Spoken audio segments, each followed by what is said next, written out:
मूल श्लोकः अर्जुन उवाच किं तद्ब्रह्म किमध्यात्मं किं कर्म पुरुषोत्तम अधिभूत च किं प्रोक्तमधिदैवं किमुच्यते। 8 श्लोकः 1। व्याख्या पुरुषोत्तम किं तद्ब्रह्म, हे पुरुषोत्तम वो ब्रह्म क्या है, अर्थात ब्रह्म शब्द से क्या समझना चाहिए। किम अध्यात्मम, अध्यात्म शब्द से आपका क्या अभिप्राय है। किम कर्म, कर्म क्या है, अर्थात कर्म शब्द से आपका क्या भाव है। अधिभूत च किन प्रोक्तम, आपने जो अधिभूत शब्द कहा है उसका क्या तात्पर्य है। अधिदैवम किमुच्यते, अधिदैव किसको कहा जाता है। अधियज्ञः कथ कोत्र देहस्मिन्, इस प्रकरण में अधियज्ञ शब्द से किसको लेना चाहिए। वह अधियज्ञ इस देह में कैसे है। मधुसूदन प्रयाण काले च कथ ज्ञेयोसी नियतात्मभ्य, हे मधुसूदन जो पुरुष वशीभूत अंतःकरण वाले हैं, अर्थात जो संसार से सर्वथा हटकर अनन्य भाव से केवल आप में ही लगे हुए हैं, उनके द्वारा अंतकाल में आप कैसे जानने में आते हैं, अर्थात वे आपके किस रूप को जानते हैं और किस प्रकार से जानते हैं। संबंध। अब भगवान आगे के 2 श्लोकों में अर्जुन के 6 प्रश्नों का क्रम से उत्तर देते हैं। मूल श्लोकः अधियज्ञः कथ कोत्र देहस्मिन् मधुसूदन प्रयाण काले च कथ ज्ञेयोसी नियतात्मभ्य। 8 श्लोकः 2।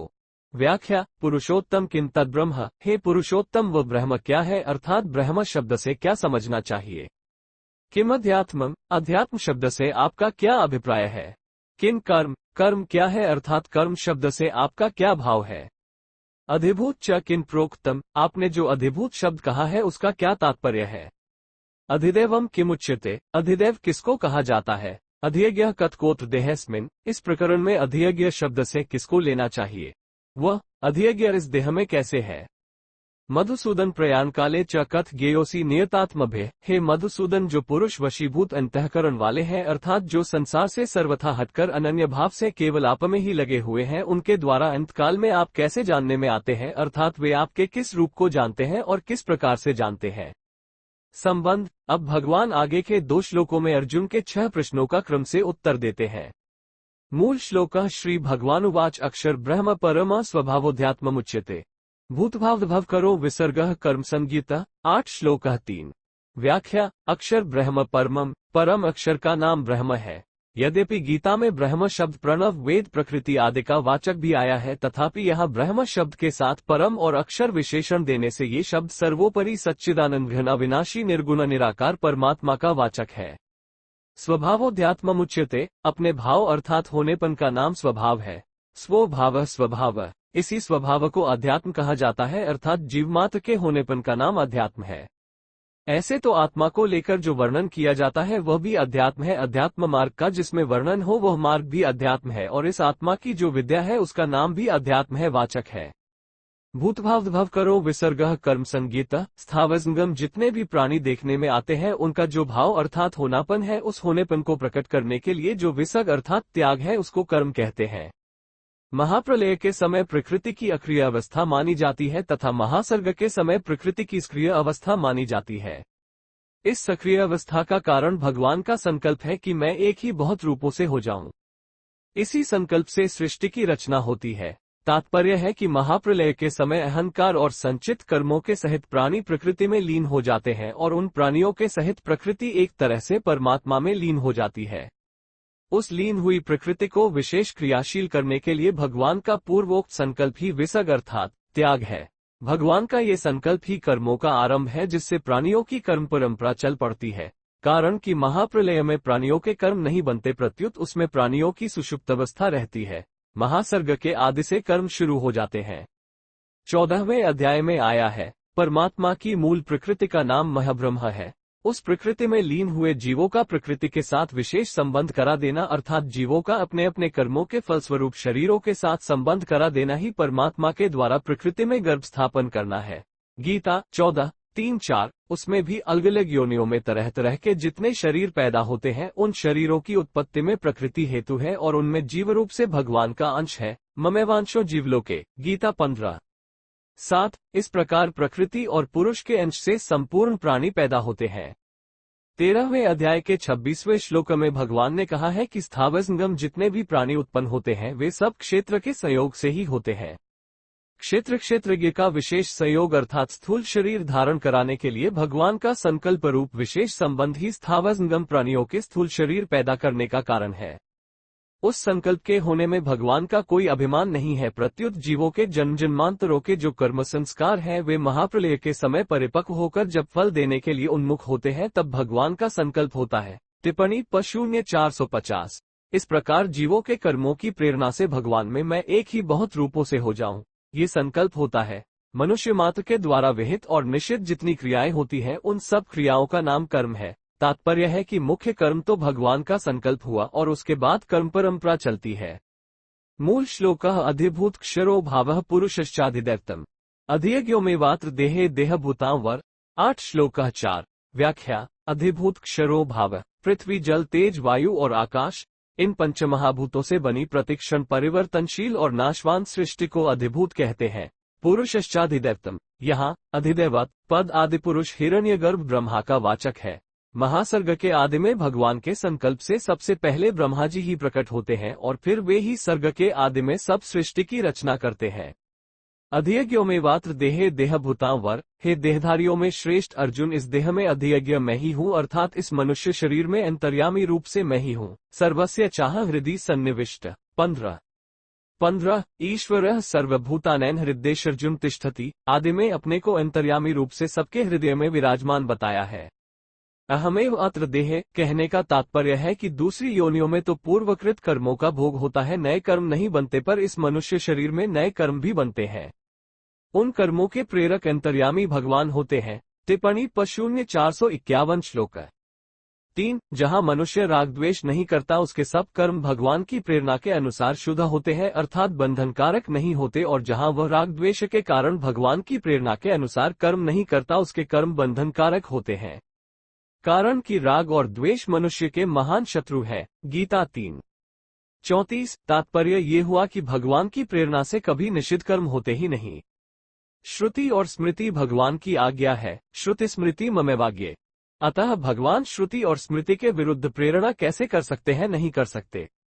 निषिद्ध कर्म तो मनुष्य कामना के वशीभूत होकर ही करता है। गीता 3:37। अगर मनुष्य कामना के वशीभूत न हो तो उसके द्वारा स्वाभाविक ही विहित कर्म होंगे, जिनको 18वें सहज स्वभावनियत कर्म नाम से कहा गया है।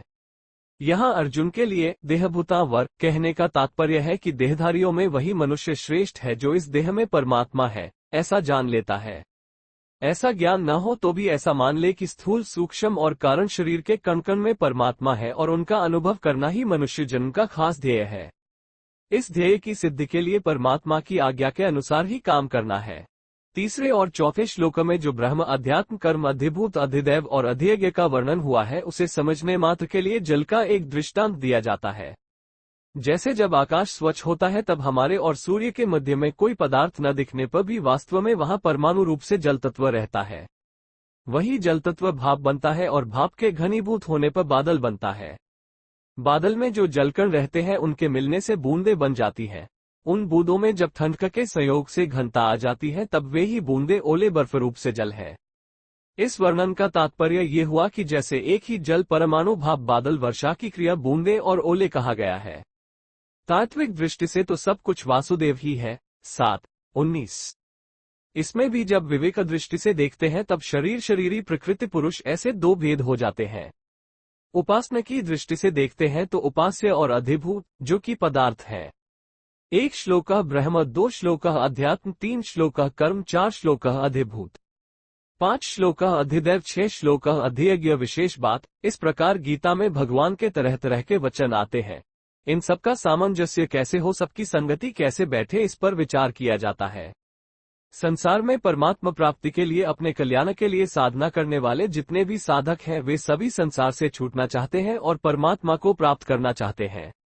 कारण कि संसार के साथ संबंध रखने से सदा रहने वाली शांति और सुख नहीं मिल सकता, प्रत्युत सदा अशांति और दुख ही मिलता रहता है। ऐसा मनुष्यों का प्रत्यक्ष अनुभव है। परमात्मा अनंत आनंद के स्वरूप है, वहां दुख का लेश भी नहीं है, ऐसा शास्त्रों का कथन है और संतों का अनुभव है। अब विचार यह करना है कि साधक को संसार तो प्रत्यक्ष रूप से दिखता है और परमात्मा को वह केवल मानता है, क्योंकि परमात्मा प्रत्यक्ष दिखते नहीं। शास्त्र और संत कहते हैं कि संसार में परमात्मा है और परमात्मा में संसार है, इसको मानकर साधक साधन करता है। उस साधना में जब तक संसार की मुख्यता रहती है तब तक परमात्मा की मान्यता गौण रहती है। साधन करते करते जो जो परमात्मा की धारणा मुख्य होती चली जाती है, त्यों ही त्यों संसार की मान्यता गौण होती चली जाती है। परमात्मा की धारणा सर्वथा मुख्य होने पर साधक को ये स्पष्ट दिखने लग जाता है कि संसार पहले नहीं था और फिर बाद में नहीं रहेगा, तथा वर्तमान में जो है रूप से दिखता है वह भी प्रतिक्षण अभाव में जा रहा है। जब संसार नहीं था तब भी परमात्मा थे, जब संसार नहीं रहेगा तब भी परमात्मा रहेंगे, और वर्तमान में संसार के प्रतिक्षण अभाव में जाते हुए भी परमात्मा जो के त्यों विद्यमान है। तात्पर्य है कि संसार का सदा अभाव है और परमात्मा का सदा भाव है। इस तरह जब संसार की स्वतंत्र सत्ता का सर्वथा अभाव हो जाता है तब सत्य स्वरूप से सब कुछ परमात्मा ही है, ऐसा वास्तविक अनुभव हो जाता है, जिसके होने से साधक सिद्ध कहा जाता है। कारण कि संसार में परमात्मा है और परमात्मा में संसार है, ऐसी मान्यता संसार की सत्ता मानने से ही होती थी और संसार की सत्ता साधक के राग के कारण ही दिखती थी। तत्वतः सब कुछ परमात्मा ही है। सत और असत सब परमात्मा ही है। सत सच्चाहम 9:19 परमात्मा न सत कहे जा सकते हैं और न असत कहे जा सकते हैं, न सतना सदुच्यते 13:12 परमात्मा सत भी है, असत भी है और सतसत दोनों से परे भी है। सदस तत्पर्यत 11:37 इस प्रकार गीता में भिन्न भिन्न वचन आते हैं। अब उनकी संगति के विषय में विचार किया जाता है। परमात्मा तत्व अत्यंत अलौकिक और विलक्षण है। उस तत्व का वर्णन कोई भी नहीं कर सकता। उस तत्व को इंद्रिया, मन और बुद्धि नहीं पकड़ सकते, अर्थात वो तत्व इंद्रिया, मन और बुद्धि की परिधि में नहीं आता। हाँ, इंद्रिया, मन और बुद्धि उसमें विलीन हो सकते हैं। साधक उस तत्व में स्वयं लीन हो सकता है, उसको प्राप्त कर सकता है, पर उस तत्व को अपने कब्जे में, अपने अधिकार में, अपनी सीमा में नहीं ले सकता। परमात्मा तत्व की प्राप्ति चाहने वाले साधक दो तरह के होते हैं, एक विवेक प्रधान और एक श्रद्धा प्रधान, अर्थात एक मस्तिष्क प्रधान होता है और एक हृदय प्रधान होता है। विवेक प्रधान साधक के भीतर विवेक की अर्थात जानने की मुख्यता रहती है और श्रद्धा प्रधान साधक के भीतर मानने की मुख्यता रहती है। इसका तात्पर्य यह नहीं है कि विवेक प्रधान साधक में श्रद्धा नहीं रहती और श्रद्धा प्रधान साधक में विवेक नहीं रहता, प्रत्युत ये तात्पर्य है कि विवेक प्रधान साधक में विवेक की मुख्यता और साथ में श्रद्धा रहती है तथा श्रद्धा प्रधान साधक में श्रद्धा की मुख्यता और साथ में विवेक रहता है। दूसरे शब्दों में जानने वालों में मानना भी रहता है और मानने वालों में जानना भी रहता है। जानने वाले जानकर मान लेते हैं और मानने वाले मानकर जान लेते हैं। अतः किसी भी तरह के साधक में किंचिमात्र भी कमी नहीं रहती। साधक चाहे विवेक प्रधान हो चाहे श्रद्धा प्रधान हो, पर साधन में उसकी अपनी रुचि, श्रद्धा, विश्वास और योग्यता की प्रधानता रहती है। रुचि, श्रद्धा, विश्वास और योग्यता एक साधन में होने से साधक उस तत्व को जल्दी समझता है, परंतु रुचि और श्रद्धा विश्वास होने पर भी वैसी योग्यता न हो अथवा योग्यता होने पर भी वैसी रुचि और श्रद्धा विश्वास न हो तो साधक को उस साधन में कठिनता पड़ती है। रुचि होने से मन स्वाभाविक लग जाता है, श्रद्धा विश्वास होने से बुद्धि स्वाभाविक लग जाती है और योग्यता होने से बात ठीक समझ में आ जाती है। विवेक प्रधान साधक निर्गुण निराकार को पसंद करता है, अर्थात उसकी रुचि निर्गुण निराकार में होती है। श्रद्धा प्रधान साधक सगुण साकार को पसंद करता है, अर्थात उसकी रुचि सगुण साकार में होती है। जो निर्गुण निराकार को पसंद करता है वह ये कहता है कि परमात्मा तत्व न सत कहा जा सकता है और न असत कहा जा सकता है। जो सगुण साकार को पसंद करता है तो वह कहता है कि परमात्मा सत भी है, असत भी है और सतस्थ से परे भी है। तात्पर्य ये हुआ कि चिन्मय तत्व तो हरदम ज्यों का त्यों ही रहता है और जड़ असत कहलाने वाला संसार निरंतर बदलता रहता है। जब ये चेतन जीव बदलते हुए संसार को महत्व देता है, उसके साथ संबंध जोड़ लेता है, तब ये जन्म मरण के चक्र में घूमता रहता है। परंतु जब ये जड़ता से सर्वथा संबंध विच्छेद कर लेता है तब इसको स्वतः से चिन्मय तत्व का अनुभव हो जाता है। विवेक प्रधान साधक विवेक विचार के द्वारा जड़ता का त्याग करता है। जड़ता का त्याग होने पर चिन्मय तत्व अवशेष रहता है, अर्थात नित्य प्राप्त तत्व का अनुभव हो जाता है। श्रद्धा प्रधान साधक केवल भगवान के ही सम्मुख हो जाता है, जिससे वो जड़ता से विमुख होकर भगवान को प्रेम पूर्वक प्राप्त कर लेता है। विवेक प्रधान साधक तो सम, शांत, सद्घन, चिद्घन, आनंदघन तत्व में अटल स्थित होकर अखंड आनंद को प्राप्त होता है, पर श्रद्धा प्रधान साधक भगवान के साथ अभिन्न होकर प्रेम के अनंत प्रतिक्षण वर्धमान आनंद को प्राप्त कर लेता है। इस प्रकार दोनों ही साधकों को जड़ता से सर्वथा संबंध विच्छेद पूर्वक चिन्मय तत्व की प्राप्ति हो जाती है और सतसत अर्थात सब कुछ परमात्मा ही है, ऐसा अनुभव हो जाता है। संबंध। दूसरे श्लोक में अर्जुन का 7वां प्रश्न था कि अंतकाल में आप कैसे जानने में आते हैं, इसका उत्तर भगवान आगे के श्लोक में देते हैं। मूल श्लोक अंतकाले च मामेव स्मरन् मुक्त्वा कलेवरम् यह प्रयाति स मद्भाव याति नास्त्यत्र संशय। 8 श्लोकः 5 व्याख्या अंतकाले च मामेव श्लोकः याति नास्त्यत्र संशयः। अंतकाल में भी मेरा स्मरण करते हुए जो शरीर छोड़कर जाता है, इसका तात्पर्य हुआ कि इस मनुष्य को जीवन में साधन भजन करके अपना उद्धार करने का अवसर दिया था, पर इसने कुछ किया ही नहीं। अब बेचारा यह मनुष्य अंतकाल में दूसरा साधन करने में असमर्थ है, इसलिए बस मेरे को याद कर ले तो इसको मेरी प्राप्ति हो जाएगी। मामेव स्मरण का तात्पर्य है कि सुनने समझने और मानने में जो कुछ आता है वो सब मेरा समग्र रूप है। अतः जो उसको मेरा ही स्वरूप मानेगा उसको अंतकाल में भी मेरा ही चिंतन होगा, अर्थात उसने जब सब कुछ मेरा ही स्वरूप मान लिया तो अंतकाल में उसको जो कुछ याद आएगा वह मेरा ही स्वरूप होगा, इसलिए वो स्मरण मेरा ही होगा। मेरा स्मरण होने से उसको मेरी ही प्राप्ति होगी।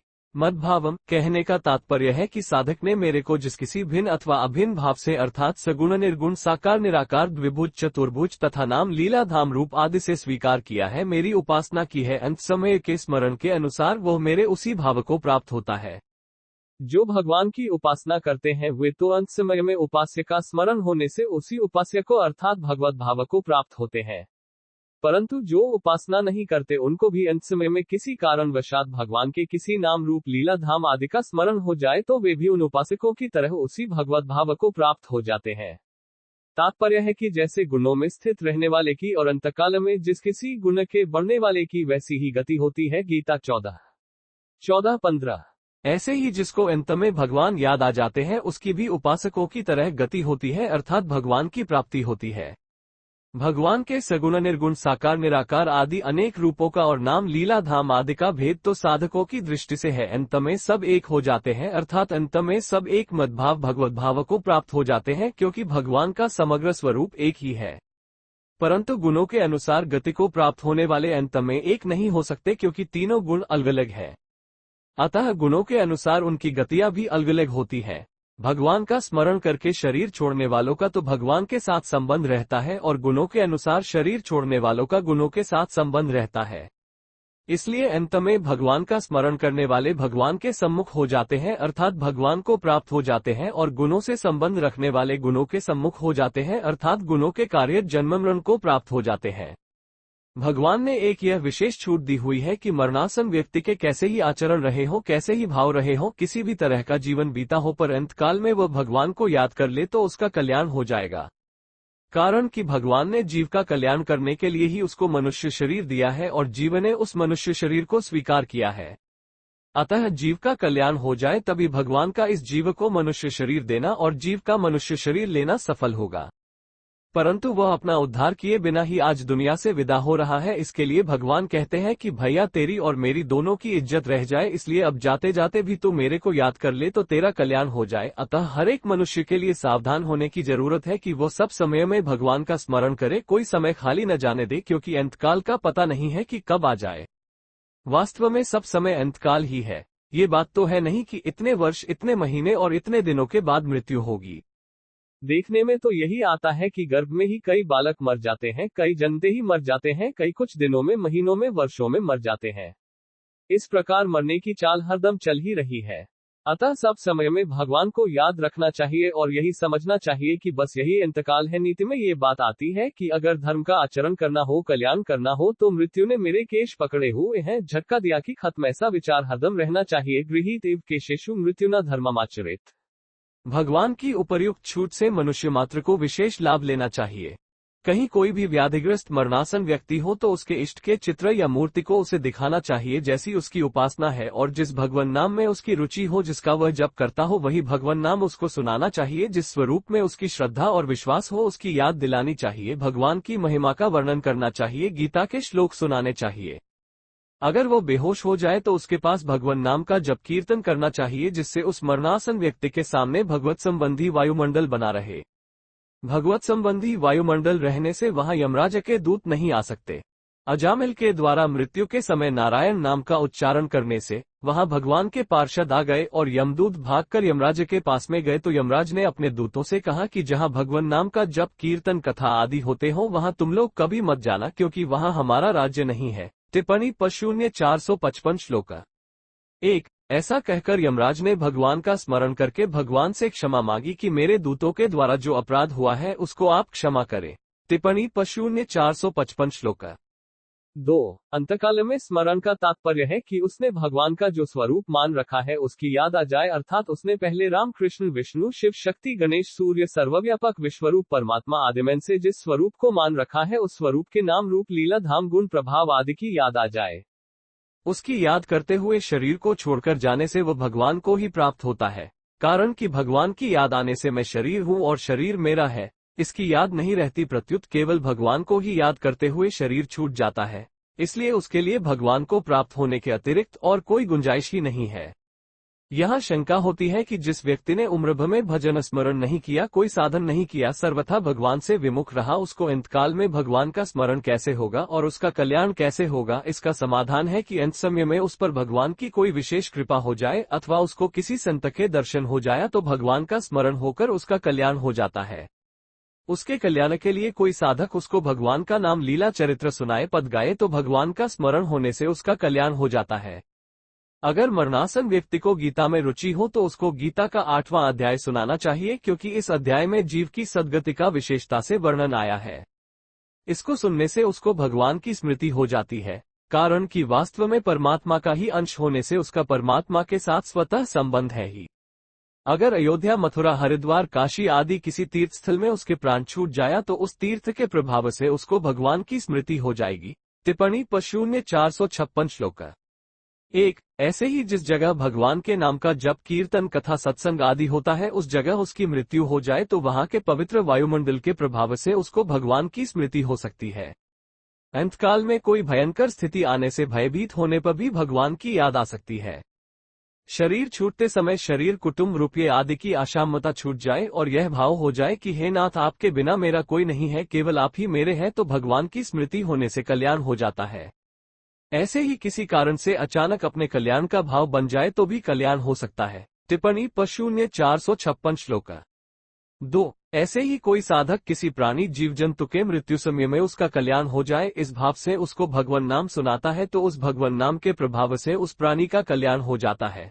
शास्त्रों में तो संत महापुरुषों के प्रभाव की विचित्र बातें आती हैं कि यदि संत महापुरुष किसी मरणासन व्यक्ति को देख ले अथवा उसके मृत शरीर। मार्मिक बात इस अध्याय के 3-4 श्लोकों में ब्रह्म अध्यात्म आदि जिन 6 बातों का वर्णन किया गया है उसका तात्पर्य समग्र रूप से है, और समग्र रूप का तात्पर्य है वासुदेवः सर्वम, अर्थात सब कुछ वासुदेव ही है। जिसको समग्र रूप का ज्ञान हो गया है उसके लिए अंतकाल के स्मरण की बात ही नहीं की जा सकती, कारण कि जिसकी दृष्टि में संसार की स्वतंत्र सत्ता न होकर सब कुछ वासुदेव ही है, उसके लिए अंतकाल में भगवान का चिंतन करे ये कहना ही नहीं बनता। जैसे सामान्य मनुष्य को मैं हूं इस अपने होनेपन का किंचिमात्र भी स्मरण नहीं करना पड़ता, ऐसे ही उस महापुरुष को भगवान का स्मरण नहीं करना पड़ता, प्रत्युत उसको जागृत स्वप्न सुषुप्ति आदि अवस्थाओं में भगवान के होनेपन का स्वाभाविक अटल ज्ञान रहता है। पवित्र से पवित्र अथवा अपवित्र से अपवित्र किसी भी देश में, उत्तरायण दक्षिणायन शुक्ल पक्ष कृष्ण पक्ष दिन रात्रि प्रातः सायं आदि किसी भी काल में जागृत स्वप्न सुषुप्ति मूर्छा रुग्णता निरोगता आदि किसी भी अवस्था में और पवित्र अथवा अपवित्र कोई भी वस्तु व्यक्ति पदार्थ आदि सामने होने पर भी उस महापुरुष के कल्याण में किंचिमात्र भी संदेह नहीं रहता। उपर्युक्त महापुरुषों के सिवाय परमात्मा की उपासना करने वाले जितने भी साधक हैं वे चाहे साकार के उपासक हो अथवा निराकार के उपासक हो, चाहे सगुण के उपासक हो अथवा निर्गुण के उपासक हो, चाहे राम कृष्ण आदि अवतारों के उपासक हो, भगवान के किसी भी नाम रूप लीला धाम आदि की श्रद्धा प्रेम पूर्वक उपासना करने वाले क्यों न हो, उन सबको अपनी अपनी रुचि के अनुसार अंत समय में भगवान के किसी भी स्वरूप नाम आदि का स्मरण हो जाए तो वह भगवान का ही स्मरण है। साधकों के सिवाय जिन मनुष्यों में भगवान है ऐसा सामान्य आस्तिक भाव है और वे किसी उपासना विशेष में नहीं लगे हैं, उनको भी अंत समय में कई कारणों से भगवान का स्मरण हो सकता है। जैसे जीवन में उसने सुना हुआ है कि दुखी के दुख को भगवान मिटाते हैं, इस संस्कार से अंत समय की पीड़ा के समय भगवान की याद आ सकती है। अंत समय में अगर यमदूत दिखाई दे जाए तो भय के कारण भगवान का स्मरण हो सकता है। कोई सज्जन उसके सामने भगवान का चित्र रख दे, उसको दिखा दे, उसको भगवान नाम सुना दे, भगवान की लीला कथी सुना दे, भक्तों के चरित्र सुना दे, उसके सामने कीर्तन करने लग जाए तो उसको भगवान की याद आ जाएगी। इस प्रकार किसी भी कारण से भगवान की तरफ वृत्ति होने से वह स्मरण भगवान का ही स्मरण है। ऐसे साधक और सामान्य मनुष्यों के लिए ही अंतकाल में भगवत स्मरण की बात कही जाती है, तत्वज्ञ जीवन मुक्त महापुरुषों के लिए नहीं। संबंध, अंतकाल में जो मेरा स्मरण करते हैं वे तो मेरे को ही प्राप्त होते हैं, पर जो मेरा स्मरण न करके अन्य किसी का स्मरण करते हैं वे किसको प्राप्त होते हैं, इसे भगवान आगे के श्लोक में बताते हैं। मूल श्लोक। यम यम वापी स्मरण भाव त्यजत्यन्ते कलिव्रम तन तमेवैति कौन्तेय सदा तद्भाव भाविता। 8 श्लोक 6। व्याख्या। यम यम वापी स्मरण भाव श्लोक सदा तद्भाव भाविता। भगवान ने इस नियम में दया से भरी हुई एक विलक्षण बात बताई है कि अंतिम चिंतन के अनुसार मनुष्य को उस योनि की प्राप्ति होती है। जब यह नियम है तो मेरी स्मृति से मेरी प्राप्ति होगी ही। परम दयालु भगवान ने अपने लिए अलग कोई विशेष नियम नहीं बताया है, प्रत्युत सामान्य नियम में ही अपने को शामिल कर दिया है। भगवान की दया की यह कितनी विलक्षणता है कि जितने मूल्य में कुत्ते की योनि मिले उतने ही मूल्य में भगवान मिल जाया। सदा तद्भाव भाविता का तात्पर्य है कि अंतकाल में जिस भाव का जिस किसी का चिंतन होता है, शरीर छोड़ने के बाद वह जीव जब तक दूसरा शरीर धारण नहीं कर लेता तब तक वह उसी भाव से भावित रहता है, अर्थात अंतकाल का चिंतन वैसा ही स्थायी बना रहता है। अंतकाल के उस चिंतन के अनुसार ही उसका मानसिक शरीर बनता है और मानसिक शरीर के अनुसार ही वो दूसरा शरीर धारण करता है। कारण कि अंतकाल के चिंतन को बदलने के लिए वहां कोई मौका नहीं है, शक्ति नहीं है और बदलने की स्वतंत्रता भी नहीं है तथा नया चिंतन करने का कोई अधिकार भी नहीं है। अतः वो उसी चिंतन को लिए हुए उसी में तल्लीन रहता है। फिर उसका जिस किसी के साथ कर्मों का किंचिमात्र भी संबंध रहता है, वायु जल खाद्य पदार्थ आदि के द्वारा वह वही पुरुष जाति में प्रविष्ट होता है। फिर पुरुष जाति से स्त्री जाति में जाकर समय पर जन्म लेता है। जैसे कुत्ते का पालन करने वाला कोई मनुष्य अंत समय में कुत्ते को याद करते हुए शरीर छोड़ता है तो उसका मानसिक शरीर कुत्ते का बन जाता है, जिससे वह क्रमशः कुत्ता ही बन जाता है, अर्थात कुत्ते की योनि में जन्म लेता है। इस तरह अंतकाल में जिस किसी का स्मरण होता है उसी के अनुसार जन्म लेना पड़ता है। परंतु इसका तात्पर्य यह नहीं है कि मकान को याद करते हुए शरीर छोड़ने से मकान बन जाएगा, धन को याद करते हुए शरीर छोड़ने से धन बन जाएगा आदि। प्रत्युत मकान का चिंतन होने से वो उस मकान में चूहा छिपकली आदि बन जाएगा और धन का चिंतन होने से वो सांप बन जाएगा आदि। तात्पर्य ये हुआ कि अंतकाल के चिंतन का नियम सजीव प्राणियों के लिए ही है, निर्जीव पदार्थों के लिए नहीं। अतः जड़ पदार्थ का चिंतन होने से वह उससे संबंधित कोई सजीव प्राणी बन जाएगा। मनुष्येतर प्राणियों को अपने अपने कर्मों के अनुसार ही अंतकाल में स्मरण होता है और उसी के अनुसार उनका अगला जन्म होता है। इस तरह अंतकाल के स्मरण का कानून सब जगह लागू पड़ता है, परंतु मनुष्य शरीर में यह विशेषता है कि उसका अंतकाल का स्मरण कर्मों के अधीन नहीं है, प्रत्युत पुरुषार्थ के अधीन है। पुरुषार्थ में मनुष्य सर्वथा स्वतंत्र है, तभी तो अन्य योनियों की अपेक्षा इसकी अधिक महिमा है। मनुष्य इस शरीर में स्वतंत्रता पूर्वक जिससे संबंध जोड़ लेता है उस संबंध के अनुसार ही उसका अन्य योनियों में जन्म हो सकता है। परंतु अंतकाल में अगर वह भगवान का स्मरण कर ले तो उसके सारे संबंध टूट जाते हैं, कारण कि वे सब संबंध वास्तविक नहीं है, प्रत्युत वर्तमान के बनाए हुए कृत्रिम है, जबकि भगवान के साथ संबंध स्वतः सिद्ध है, बनाया हुआ नहीं है। अतः भगवान की याद आने से उसके सारे कृत्रिम संबंध टूट जाते हैं। विशेष बात दूसरे जन्म की प्राप्ति अंतकाल में हुए चिंतन के अनुसार होती है। जिसका जैसा स्वभाव होता है अंतकाल में उसे प्रायः वैसा ही चिंतन होता है। जैसे जिसका कुत्ते पालने का स्वभाव होता है अंतकाल में उसे कुत्ते का चिंतन होता है। वो चिंतन आकाशवाणी केंद्र के द्वारा प्रसारित ध्वनि की तरह सब जगह फैल जाता है। जैसे आकाशवाणी केंद्र के द्वारा प्रसारित ध्वनि रेडियो के द्वारा आदि के द्वारा उस कुत्ते में प्रविष्ट हो जाता है, फिर कुतिया में प्रविष्ट होकर गर्भ बन जाता है और निश्चित समय पर कुत्ते के शरीर से जन्म लेता है। अंतकालीन चिंतन और उसके अनुसार गति को एक दृष्टांत के द्वारा समझा जा सकता है। एक आदमी फोटो खिंचवाने गया। जब वो फोटो खिंचवाने बैठा तब फोटोग्राफर ने उससे कहा कि फोटो खींचते समय हिलना मत और मुस्कुराते रहना। जैसे ही फोटो खींचने का समय आया उस आदमी की नाक पर एक मक्खी बैठ गई। हाथ से मक्खी को भगाना ठीक न समझकर उसने अपनी नाक को सिकोड़ा। ठीक इसी समय उसकी फोटो खींच गई। उस आदमी ने फोटोग्राफर से फोटो मांगी तो उसने कहा कि अभी फोटो को प्रत्यक्ष रूप में आने में कुछ समय लगेगा, आप अमुक दिन फोटो ले जाना। वो दिन आने पर फोटोग्राफर ने उसे फोटो दिखाई तो उसमें भद्दे रूप को देखकर वो आदमी बहुत नाराज हुआ कि तुमने फोटो बिगाड़ दी। फोटोग्राफर ने कहा कि इसमें मेरी क्या गलती है, फोटो खींचते समय आपने जैसी आकृति बनाई थी वैसी ही फोटो में आ गई, अब तो फोटो में परिवर्तन नहीं हो सकता। इसी तरह अंतकाल में मनुष्य का जैसा चिंतन होगा वैसी ही योनि उसको प्राप्त होगी। फोटो खींचने का समय तो पहले से ही मालूम रहता है, पर मृत्यु कब आ जाए इसका हमें कुछ पता नहीं रहता। इसलिए अपने स्वभाव चिंतन को निर्मल बनाए रखते हुए हर समय सावधान रहना चाहिए और भगवान का नित्य निरंतर स्मरण करते रहना चाहिए। गीता 8:5-7।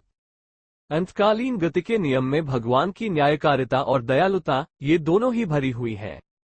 साधारण दृष्टि से न्याय और दया दोनों परस्पर विरुद्ध मालूम देते हैं। अगर न्याय करेंगे तो दया सिद्ध नहीं होगी और दया करेंगे तो न्याय सिद्ध नहीं होगा। कारण कि न्याय में ठीक ठीक निर्णय होता है, छूट नहीं होती, और दया में छूट होती है। परंतु वास्तव में यह विरोध सामान्य और क्रूर पुरुष के बनाए हुए न्याय में ही आ सकता है, भगवान के बनाए हुए न्याय में नहीं, क्योंकि भगवान परम दयालु और प्राणिमात्र के सुहृद हैं। सुहृदम सर्वभूतानाम, गीता 5:29। भगवान के सभी न्याय कानून दया से परिपूर्ण होते हैं। मनुष्य अंतकाल में जैसा स्मरण करता है उसी के अनुसार उसकी गति होती है। अगर कोई कुत्ते का चिंतन करते हुए मरता है तो क्रमशः कुत्ता ही बन जाता है। ये भगवान का मनुष्य मात्र के प्रति लागू होने वाला न्याय हुआ, क्योंकि भगवान ने मनुष्य मात्र को ये स्वतंत्रता दी है कि वो चाहे मेरा स्मरण करे चाहे अन्य का स्मरण करे। इसलिए ये भगवान का न्याय है। जितने मूल्य में कुत्ते की योनि मिले उतने ही मूल्य में भगवान मिल जाए, यह मनुष्य मात्र के प्रति भगवान की दया है। अगर मनुष्य भगवान की इस न्यायकारिता और दयालुता की तरफ ख्याल करे तो उसका भगवान में आकर्षण हो जाएगा। संबंध: जब अंतकाल के स्मरण के अनुसार ही गति होती है तो फिर अंतकाल में भगवान का स्मरण होने के लिए मनुष्य को क्या करना चाहिए, इसका उपाय आगे के श्लोक में बताते हैं। मूल श्लोकः तस्मात् सर्वेषु कालेषु मामनुस्मर युध्य च मयर्पित मनोबुद्धिर्मामेवैश्यस्य सश्रियम्। 8 श्लोक 7। व्याख्या: तस्मात् सर्वेषु कालेषु मामनुस्मर युध्य च। यहाँ सर्वेषु कालेषु पदों का संबंध केवल स्मरण से ही है, युद्ध से नहीं, क्योंकि युद्ध सब समय में निरंतर हो ही नहीं सकता। कोई भी क्रिया निरंतर नहीं हो सकती, प्रत्युत समय पर ही हो सकती है। कारण कि प्रत्येक क्रिया का आरंभ और समाप्ति होती है, ये बात सबके अनुभव की है। परंतु भगवत प्राप्ति का उद्देश्य होने से भगवान का स्मरण सब समय में होता है, क्योंकि उद्देश्य की जागृति हरदम रहती है।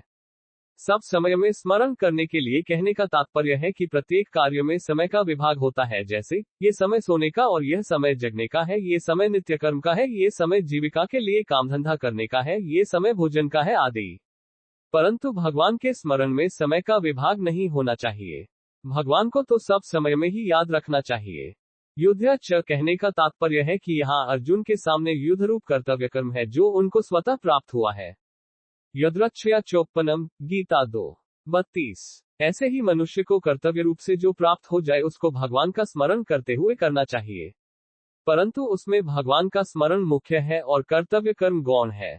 अनुस्मर का अर्थ है कि स्मरण के पीछे स्मरण होता रहे, अर्थात निरंतर स्मरण होता रहे। दूसरा अर्थ यह है कि भगवान किसी भी जीव को भूलते नहीं।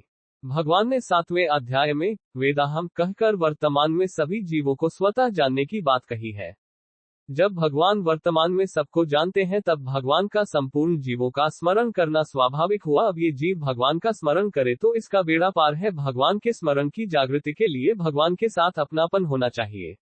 यह अपनापन जितना ही दृढ़ होगा उतनी ही भगवान की स्मृति बार बार आएगी। मय अर्पित मनोबुद्धि, मेरे में मन बुद्धि अर्पित कर देने का साधारण अर्थ होता है कि मन से भगवान का चिंतन हो और बुद्धि से परमात्मा का निश्चय किया जाए। परंतु इसका वास्तविक अर्थ है मन बुद्धि इंद्रिया शरीर आदि को भगवान के ही मानना, कभी भूल से भी इनको अपने न मानना। कारण कि जितने भी प्राकृत पदार्थ हैं वे सबके सब भगवान के ही हैं। उन प्राकृत पदार्थों को अपना मानना ही गलती है। साधक जब तक उनको अपना मानेगा तब तक वे शुद्ध नहीं हो सकते, क्योंकि उनको अपना मानना ही खास अशुद्धि है और इस अशुद्धि से ही अनेक अशुद्धियां पैदा होती हैं।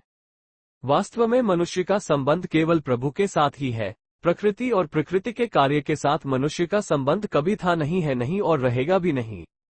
कारण कि मनुष्य साक्षात परमात्मा के सनातन अंश है, अतः उनका प्रकृति से संबंध कैसे हो सकता है। इसलिए साधक को चाहिए कि वह मन और बुद्धि को भगवान के ही समझकर भगवान के अर्पण कर दे।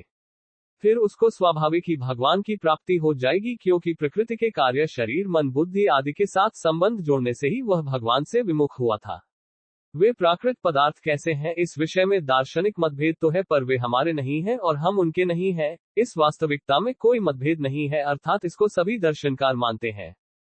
इन दर्शनकारों में जो ईश्वरवादी हैं वे सभी उन प्राकृत पदार्थों को ईश्वर के ही मानते हैं, और दूसरे जितने दर्शनकार हैं वे उन पदार्थों को चाहे प्रकृति के माने चाहे परमात्मा के माने, पर दार्शनिक दृष्टि से वे उनको अपने नहीं मान सकते। अतः साधक उन सब पदार्थों को ईश्वर के ही मानकर ईश्वर के अर्पण कर दे तो उनका हम भगवान के ही थे और भगवान के ही रहेंगे, ऐसा भगवान के साथ नित्य संबंध जागृत हो जाएगा। मामे वैश्विस्य संशयम, मेरे में मनबुद्धि अर्पण करने वाला होने से तू मेरे को ही प्राप्त होगा, इसमें कोई संदेह नहीं है, कारण कि मैं तुझे नित्य प्राप्त हूँ। अप्राप्ति का अनुभव तो कभी प्राप्त न होने वाले शरीर और संसार को अपना मानने से, उनके साथ संबंध जोड़ने से ही होता है। नित्य प्राप्त तत्व का कभी अभाव नहीं हुआ और न हो सकता है।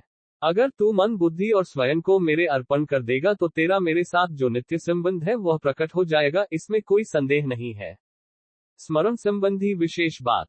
स्मरण तीन तरह का होता है, बोधजन्य, संबंधजन्य और क्रियाजन्य। बोधजन्य स्मरण का कभी अभाव नहीं होता। जब तक संबंध को न छोड़े तब तक संबंधजन्य स्मरण बना रहता है। क्रियाजन्य स्मरण निरंतर नहीं रहता।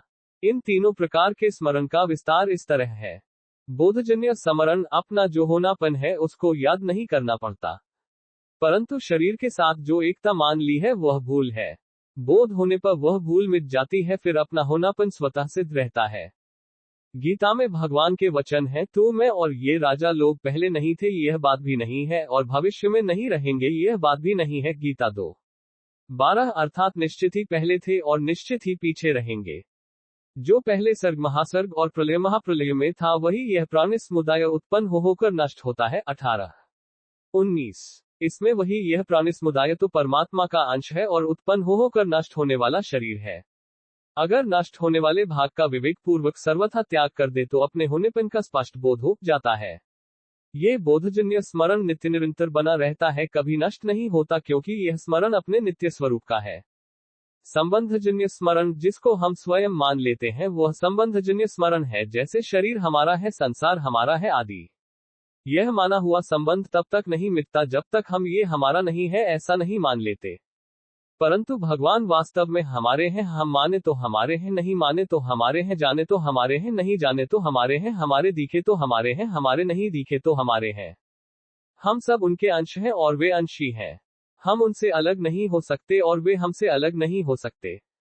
जब तक हम शरीर संसार के साथ अपना संबंध मानते हैं तब तक भगवान का ये वास्तविक संबंध नष्ट नहीं होता। जब हम शरीर और संसार के संबंध का अत्यंत अभाव स्वीकार कर लेते हैं तब भगवान का नित्य संबंध स्वतः जागृत हो जाता है। फिर भगवान का स्मरण नित्य निरंतर बना रहता है।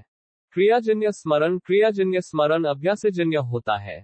जैसे स्त्रियां सिर पर जल का घड़ा रखकर चलती हैं तो अपने दोनों हाथों को खुला रखती हैं और दूसरी स्त्रियों के साथ बातें भी करती रहती हैं, परंतु सिर पर रखे घड़े की सावधानी निरंतर रहती है।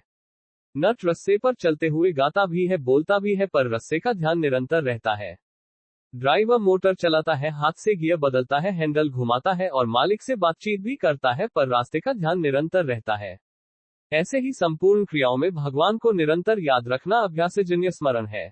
इस अभ्यासजन्य स्मरण के भी 3 प्रकार हैं। संसार का कार्य करते हुए भगवान को याद रखना, इसमें सांसारिक कार्य की मुख्यता और भगवान के स्मरण की गौणता रहती है। अतः इसमें ये भाव रहता है कि संसार का काम बिगड़े नहीं, ठीक तरह से होता रहे और साथ साथ भगवान का स्मरण भी होता रहे। भगवान को याद रखते हुए संसार का कार्य करना, इसमें भगवान के स्मरण की मुख्यता और सांसारिक कार्य की गौणता रहती है। इसमें भगवान के स्मरण में भूल न हो ये सावधानी रहती है और संसार के काम में भूल भी हो जाए तो उसकी परवाह नहीं होती, कारण कि साधक में ये जागृति रहेगी कि संसार का काम सुधर जाए तो भी अंत में रहेगा नहीं और बिगड़ जाए तो भी अंत में रहेगा नहीं। इसलिए इसमें भगवान के स्मरण की भूल नहीं होती। कार्य को भगवान का ही समझना, इसमें काम धंधा करते हुए भी एक विलक्षण आनंद रहता है कि मेरा अहोभाग्य है कि मैं भगवान का ही काम करता हूँ, भगवान की ही सेवा करता हूँ। अतः इसमें भगवान की स्मृति विशेषता से रहती है। जैसे कोई सज्जन अपनी कन्या के विवाह कार्य के समय कन्या के लिए तरह तरह की वस्तुएं खरीदता है, तरह तरह के कार्य करता है, अनेक व्यक्तियों को निमंत्रण देता है, परंतु अनेक प्रकार के कार्य करते हुए भी कन्या का विवाह करना है, ये बात उसको निरंतर याद रहती है। कन्या में भगवान के समान पूज्य भाव पूर्वक संबंध नहीं होता तो भी उसके विवाह के लिए कार्य करते हुए उसकी याद निरंतर रहती है। फिर भगवान के लिए कार्य करते हुए भगवान की पूज्य भाव सहित अपनेपन की मीठी स्मृति निरंतर बनी रहे। इसमें कहना ही क्या है, भगवत संबंधी कार्य 2 तरह का होता है। स्वरूप से भगवान के नाम का जप और कीर्तन करना, भगवान की लीला का श्रवण, चिंतन, पठन पाठन आदि करना, ये स्वरूप से भगवत संबंधी काम है। भाव से संसार का काम करते हुए भी जब सब संसार भगवान का है तब संसार का काम भी भगवान का ही काम हुआ। इसको भगवान के नाते ही करना है, भगवान की प्रसन्नता के लिए ही करना है। इस काम से हमें कुछ लेना नहीं है।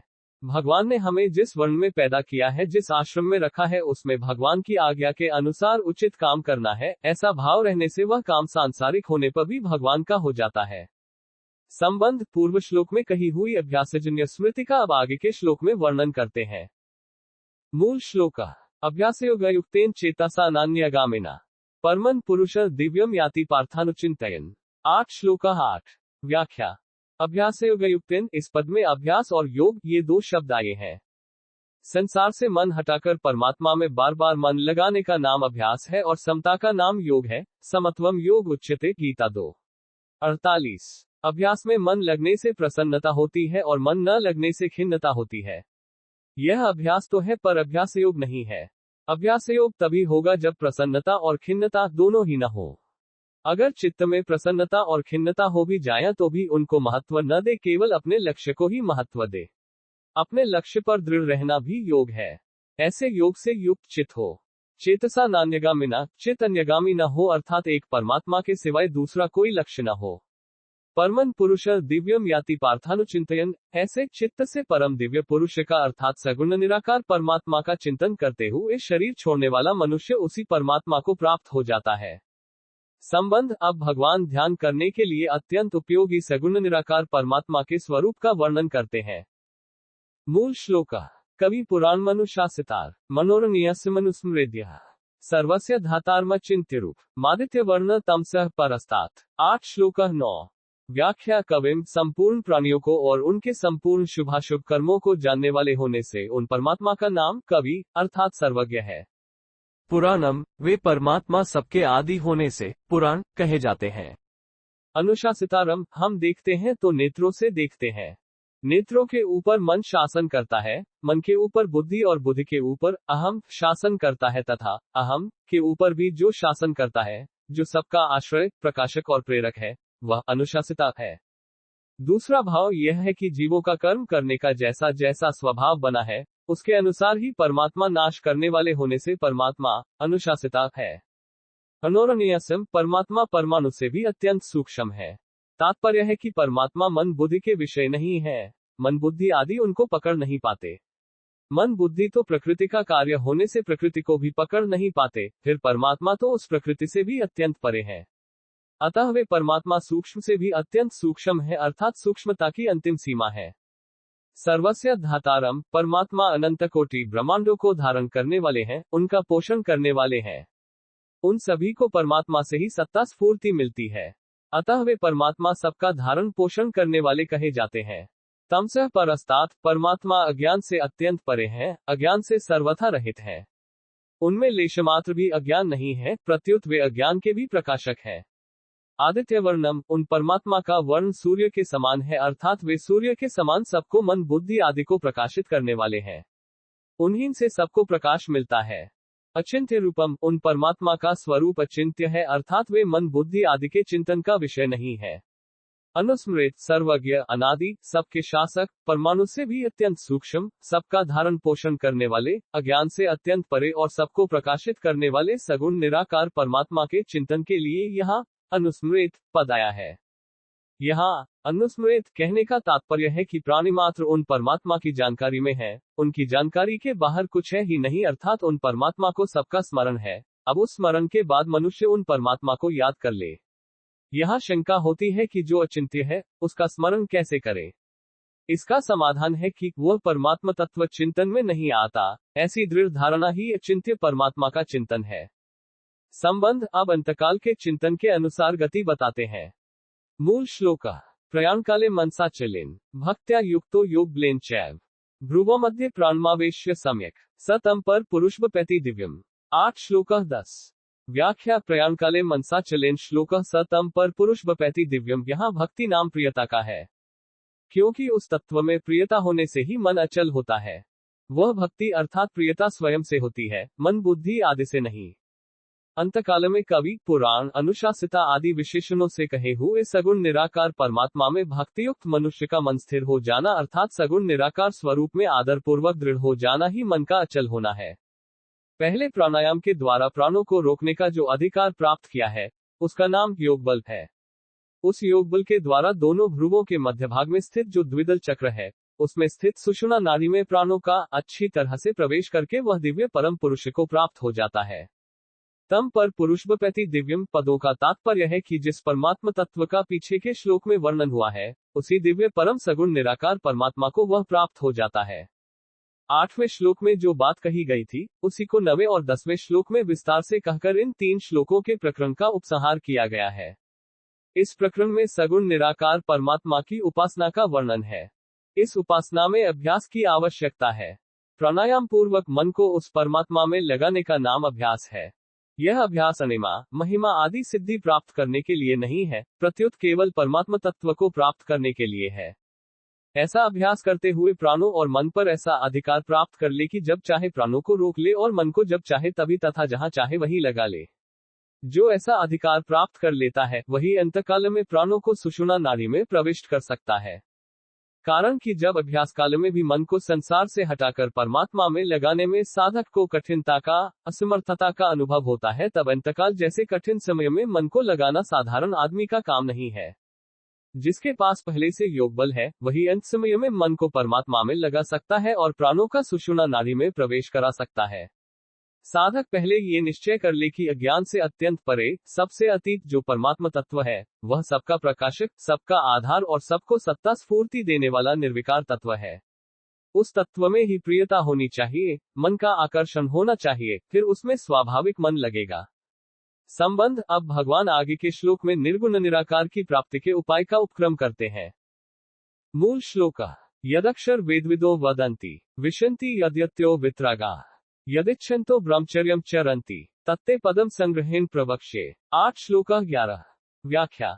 यदक्षर वेदविदो वदन्ति, वेदों को जानने वाले पुरुष जिसको अक्षर निर्गुण निराकार कहते हैं, जिसका कभी नाश नहीं होता, जो सदा सर्वदा एक रूप एक रस रहता है और जिसको इसी अध्याय के 3 श्लोक में अक्षर ब्रह्म परमम कहा गया है, उसी निर्गुण निराकार तत्व का यहाँ अक्षर नाम से वर्णन हुआ है। विशन्ति यद्यत्यो वित्रागा, जिनके अंतःकरण में राग का अत्यंत अभाव हो गया है, अतः जिनका अंतःकरण महान निर्मल है और जिनके हृदय में सर्वोपरि अद्वितीय परम तत्व को पाने की उत्कट लगन लगी है, ऐसे प्रयत्नशील यति महापुरुष उस तत्व में प्रवेश करते हैं, उसको प्राप्त करते हैं। यदिच्छन्तो ब्रह्मचर्यम चरन्ति, जिनका उद्देश्य केवल परमात्मा तत्व की प्राप्ति का है, परमात्मा प्राप्ति के सिवाय जिनका और कोई ध्येय है ही नहीं, और जो परमात्मा प्राप्ति की इच्छा रखकर ब्रह्मचर्य का पालन करते हैं, संपूर्ण इंद्रियों का संयम करते हैं, अर्थात किसी भी विषय का भोग बुद्धि से सेवन नहीं करते। तत्ते पदम संग्रहेण प्रवक्ष्ये, जो संपूर्ण साधनों का आखिरी फल है, उस पद को अर्थात तत्व को मैं तेरे लिए संक्षेप से और अच्छी तरह से कहूंगा। संक्षेप से कहने का तात्पर्य है कि शास्त्रों में जिस तत्व को सर्वोपरि विलक्षण बताया गया है, हर एक आदमी उसको प्राप्त नहीं कर सकता, ऐसी जिसकी महिमा बताई गई है, वह पद किस तरह से प्राप्त होता है, इस बात को मैं कहूंगा। अच्छी तरह से कहने का तात्पर्य है कि ब्रह्म की उपासना करने वाले जिस तरह से उस ब्रह्म को प्राप्त हो जाते हैं, उसको मैं अच्छी तरह से कहूंगा। संबंध। अंतकाल में उस निर्गुण निराकार तत्व की प्राप्ति की फल सहित विधि बताने के लिए आगे के 2 श्लोक कहते हैं। मूल श्लोक। सर्वद्वाराणि संयम्य मनोहृदि निरुध्य च मूर्धन्याधायात्मनः प्राणमास्थितो योगधारणाम्। 8 श्लोक 12। व्याख्या। सर्वद्वाराणि संयम्य, अंत समय में संपूर्ण इंद्रियों के द्वारों का संयम कर ले, अर्थात शब्द, स्पर्श, रूप, रस और गंध, इन 5 विषयों से श्रोत्र, त्वचा, नेत्र, रसना और नासिका, इन 5 ज्ञानेंद्रियों को तथा बोलना, ग्रहण करना, गमन करना, मूत्र त्याग और मल त्याग, इन 5 क्रियाओं से वाणी, हाथ, चरण, उपस्थ और गुदा, इन 5 कर्मेंद्रियों को सर्वथा हटा ले। इससे इंद्रियां अपने स्थान में रहेंगी। मनोहृदि निरुद्ध च, मन का हृदय में ही निरोध कर ले, अर्थात मन को विषयों की तरफ न जाने दे। इससे मन अपने स्थान हृदय में रहेगा। मूर्धन्याधायात्मनः प्राणम, प्राणों को मस्तक में धारण कर ले, अर्थात प्राणों पर अपना अधिकार प्राप्त करके 10वें द्वार ब्रह्मरंध्र में प्राणों को रोक ले। आस्थितो योगधारणाम, इस प्रकार योगधारणा में स्थित हो जाए। इंद्रियों से कुछ भी चेष्टा न करना, मन से भी संकल्प विकल्प न करना और प्राणों पर पूरा अधिकार प्राप्त करना ही योगधारणा में स्थित होना है। ओमित एक अक्षर ब्रह्म व्याहरण मामनुस्मरण, इसके बाद एक अक्षर ब्रह्म स्मरण करे। टिप्पणी पर 0464। सब देश काल वस्तु व्यक्ति घटना परिस्थिति आदि में एक सच्चिदानंद घन परमात्मा ही सत्तारूप से परिपूर्ण है, ऐसी धारणा करना ही मेरा स्मरण है। यह प्रयाति त्यजन देह से याति परमा गतिम, उपर्युक्त प्रकार से निर्गुण निराकार का स्मरण करते हुए जो देह का त्याग करता है अर्थात 10वें द्वार से प्राणों को छोड़ता है, वह परमगति को अर्थात निर्गुण निराकार परमात्मा को प्राप्त होता है। संबंध जिसके पास योग का बल होता है और जिसका प्राणों पर अधिकार होता है, उसको तो निर्गुण निराकार की प्राप्ति हो जाती है, परंतु दीर्घकालीन अभ्यास साध्य होने से यह बात सबके लिए कठिन पड़ती है। इसलिए भगवान आगे के श्लोक में अपनी अर्थात सगुण साकार की सुगमता पूर्वक प्राप्ति की बात कहते हैं। मूल श्लोक ओमित एकाक्षर ब्रह्म व्याहरण मामनुस्मरण, यह प्रयाति त्यजन देह से याति परमागतिम। 8 श्लोक 13।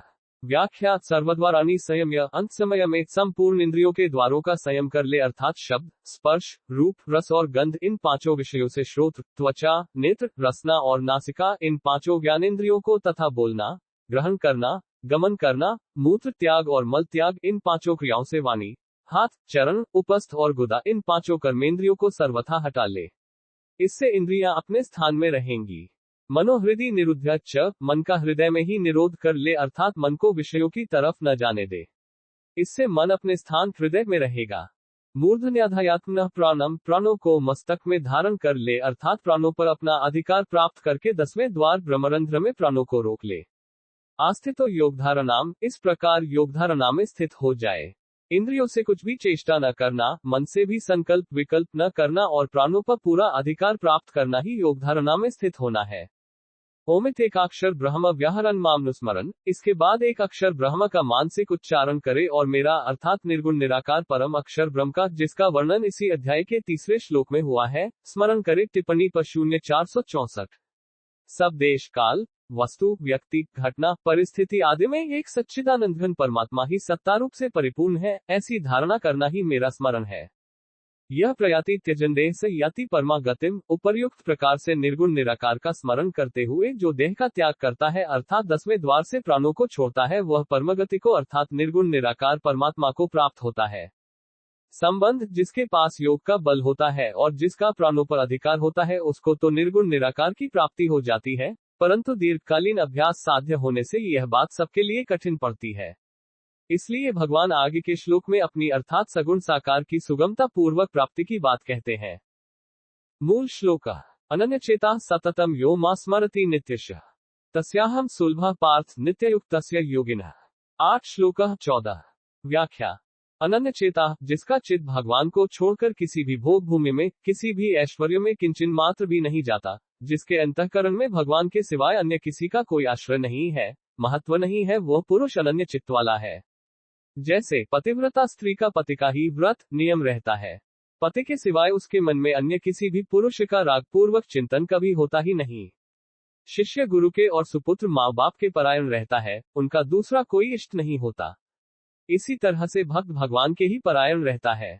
यहाँ अनन्यचेता पद सगुण उपासना करने वाले का वाचक है। सगुण उपासना में विष्णु राम कृष्ण शिव शक्ति गणेश सूर्य आदि जो भगवान के स्वरूप हैं, उनमें से जो जिस स्वरूप की उपासना करता है उसी स्वरूप का चिंतन हो, परंतु दूसरे स्वरूपों को अपने इष्ट से अलग न माने और अपने आप को भी अपने इष्ट के सिवाय और किसी का न माने, तो उसका अन्य की तरफ मन नहीं जाता। तात्पर्य ये हुआ कि मैं केवल भगवान का हूँ और भगवान ही मेरे हैं, मेरा और कोई नहीं है तथा मैं और किसी का नहीं हूँ, ऐसा भाव होने से वह अनन्यचेता हो जाता है। सततम यो मा स्मरति नित्यशः, सततम का अर्थ होता है निरंतर अर्थात जब से नींद खुले तब से लेकर गाढ़ नींद आने तक जो मेरा स्मरण करता है, और नित्यशः का अर्थ होता है सदा अर्थात इस बात को जिस दिन से पकड़ा उस दिन से लेकर मृत्यु तक जो मेरा स्मरण करता है। तस्याहम सुलभः पार्थ नित्ययुक्तस्य योगिनः, ऐसे नित्ययुक्त योगी के लिए मैं सुलभ हूँ। यहाँ नित्ययुक्त पद चित्त के द्वारा निरंतर चिंतन करने वाले का वाचक नहीं है, प्रत्युत श्रद्धा प्रेम पूर्वक निष्काम भाव से खुद भगवान में लगने वाले का वाचक है। जैसे कोई ब्राह्मण अपने ब्राह्मणपने में स्थित रहता है कि मैं ब्राह्मण हूँ, क्षत्रिय वैश्य आदि नहीं हूँ, वह अपने ब्राह्मणपने को याद करे या न करे पर उसके ब्राह्मणपने में कोई फर्क नहीं पड़ता।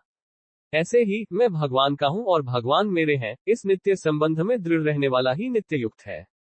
ऐसे नित्ययुक्त योगी को भगवान सुगमता से मिल जाते हैं। भगवान के सिवाय शरीर, इंद्रियां, प्राण, मन, बुद्धि अपने नहीं है, केवल भगवान ही अपने हैं, ऐसा दृढ़ता से मानने पर भगवान सुलभ हो जाते हैं। परंतु शरीर आदि को अपना मानते रहने से भगवान सुलभ नहीं होते। भगवान के साथ अपनी भिन्नता तथा संसार के साथ अपनी एकता कभी हुई नहीं, होगी नहीं और हो सकती भी नहीं। इस रीति से मनुष्य की भगवान के साथ स्वतः स्वाभाविक अभिन्नता है और संसार के साथ स्वतः स्वाभाविक भिन्नता है। परंतु भूल के कारण मनुष्य अपने को भगवान से और भगवान को अपने से अलग मान लेता है तथा अपने को शरीर का तथा शरीर को अपना मान लेता है। इस विपरीत धारणा के कारण ही यह मनुष्य जन्म मरण के चक्र में फंसा रहता है। जब यह विपरीत धारणा सर्वथा मिट जाती है, तब भगवान स्वतः सुलभ हो जाते हैं। 8वें से 13वें श्लोक तक सगुण निराकार और निर्गुण निराकार का स्मरण बताया गया। इन दोनों स्मरणों में प्राणायाम की मुख्यता रहती है, जिसको सिद्ध करना कठिन है। अंतकाल जैसी विकट अवस्था में भी प्राणायाम के बल से प्राणों को भ्रुवों के मध्य में स्थापित कर सके अथवा मूर्धा, दशम द्वार में लगा सके, ऐसा प्राणों पर अधिकार रहने की आवश्यकता है। परंतु भगवान के स्मरण में ये कठिनता नहीं है, क्योंकि यहाँ प्राणों का ख्याल नहीं है। यहाँ तो भगवान के साथ साधक का स्वयं का अनादिकाल से स्वतः सिद्ध संबंध है। इस संबंध में इंद्रियां, मन, बुद्धि, प्राण आदि की भी जरूरत नहीं है। अतः इसमें अंतकाल में प्राण आदि को लगाने की जरूरत नहीं है। जैसे किसी वस्तु का बीमा होने पर वस्तु के बिगड़ने, टूटने फूटने की चिंता नहीं रहती, ऐसे ही शरीर, इंद्रिय, मन, बुद्धि सहित अपने आप को भगवान के समर्पित कर देने पर साधक को अपनी गति के विषय में कभी किंचिन मात्र भी चिंता नहीं होती। कारण कि यह साधन क्रियाजन्य अथवा अभ्यासजन्य नहीं है। इसमें तो वास्तविक संबंध की जागृति है। अतः इसमें कठिनता का नामोनिशान नहीं है। इसी से भगवान ने अपने आप को सुलभ बताया है। संबंध। अब 2 श्लोकों में भगवान अपनी प्राप्ति का महात्म्य बताते हैं। मूल श्लोक। मामुपेत्य पुनर्जन्म दुखालयम शाश्वतम नाप्नुवन्ति महात्मानः संसिद्धि परमागता। 8 श्लोक 15। व्याख्या। मामुपेत्य पुनर्जन्म श्लोक संसिद्धि परमागता। मामुपेत्य का तात्पर्य है कि भगवान के दर्शन कर ले, भगवान को तत्व से जान ले अथवा भगवान में प्रविष्ट हो जाए तो फिर पुनर्जन्म नहीं होता। पुनर्जन्म का अर्थ है फिर शरीर धारण करना। वह शरीर चाहे मनुष्य का हो, चाहे पशु पक्षी आदि किसी प्राणी का हो, पर उसे धारण करने में दुख ही दुख है। इसलिए पुनर्जन्म को दुखालय अर्थात दुखों का घर कहा गया है। मरने के बाद ये प्राणी अपने कर्मों के अनुसार जिस योनि में जन्म लेता है, वहां जन्म काल में जेल से बाहर आते समय उसको वैसा कष्ट होता है जैसा कष्ट मनुष्य को शरीर की चमड़ी उतारते समय होता है। परंतु उस समय वह अपना कष्ट, दुख किसी को बता नहीं सकता, क्योंकि वह उस अवस्था में महान असमर्थ होता है। जन्म के बाद बालक सर्वथा परतंत्र होता है। कोई भी कष्ट होने पर वह रोता रहता है, पर बता नहीं सकता। थोड़ा बड़ा होने पर उसको खाने पीने की चीजें, खिलौने आदि की इच्छा होती है और उनकी पूर्ति न होने पर बड़ा दुख होता है। पढ़ाई के समय शासन में रहना पड़ता है, रातों जागकर अभ्यास करना पड़ता है तो कष्ट होता है। विद्या भूल जाती है तथा पूछने पर उत्तर नहीं आता तो दुख होता है। आपस में ईर्ष्या, द्वेष, दाह, अभिमान आदि के कारण हृदय में जलन होती है। परीक्षा में फेल हो जाए तो मूर्खता के कारण उसका इतना दुख होता है कि कई आत्महत्या तक कर लेते हैं। जवान होने पर अपनी इच्छा के अनुसार विवाह आदि न होने से दुख होता है। विवाह हो जाता है तो पत्नी अथवा पति अनुकूल न मिलने से दुख होता है। बाल बच्चे हो जाते हैं तो उनका पालन पोषण करने में कष्ट होता है। लड़कियां बड़ी हो जाती हैं तो उनका जल्दी विवाह न होने पर माँ बाप की नींद उड़ जाती है, खाना पीना अच्छा नहीं लगता, हरदम बेचैनी रहती है। वृद्धावस्था आने पर शरीर में असमर्थता आ जाती है। अनेक प्रकार के रोगों का आक्रमण होने लगता है। सुख से उठना बैठना, चलना फिरना, खाना पीना आदि भी कठिन हो जाता है। घर वालों के द्वारा तिरस्कार होने लगता है। उनके अपशब्द सुनने पड़ते हैं। रात में खांसी आती है, नींद नहीं आती। मरने के समय भी बड़े भयंकर कष्ट होते हैं। ऐसे दुख कहां तक कहें, उनका कोई अंत नहीं। मनुष्य जैसा ही कष्ट पशु पक्षी आदि को भी होता है। उनको शीत घाम, वर्षा हवा आदि से कष्ट होता है। बहुत से जंगली जानवर उनके छोटे बच्चों को खा जाते हैं तो उनको बड़ा दुख होता है। इस प्रकार सभी योनियों में अनेक तरह के दुख होते हैं। ऐसे ही नरकों में और 84 लाख योनियों में दुख भोगने पड़ते हैं। इसलिए पुनर्जन्म को दुखालय कहा गया है। पुनर्जन्म को अशाश्वत कहने का तात्पर्य है कि कोई भी पुनर्जन्म निरंतर नहीं रहता। उसमें हरदम परिवर्तन होता रहता है।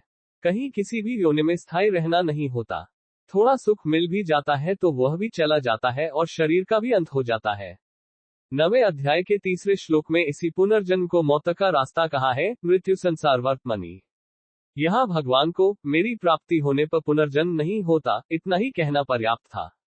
फिर भी पुनर्जन्म के साथ दुखाले और अशाश्वत ये दो विशेषण क्यों दिए गए? ये दो विशेषण देने से यह एक भाव निकलता है कि जैसे भगवान भक्तजनों की रक्षा, दुष्टों का विनाश और धर्म की स्थापना करने के लिए पृथ्वी पर अवतार लेते हैं, ऐसे ही भगवान को प्राप्त हुए भक्त लोग भी साधु पुरुषों की रक्षा, दुष्टों की सेवा और धर्म का अच्छी तरह से पालन करने तथा करवाने के लिए कारक पुरुष के रूप में, संत के रूप में इस पृथ्वी पर जन्म ले सकते हैं। वे भक्तजन पृथ्वी पर जन्म ले सकते हैं, परंतु उन भक्तों का ये जन्म दुखाले और अशाश्वत नहीं होता, क्योंकि उनका जन्म कर्मजन्य नहीं होता, प्रत्युत भगवद इच्छा से होता है।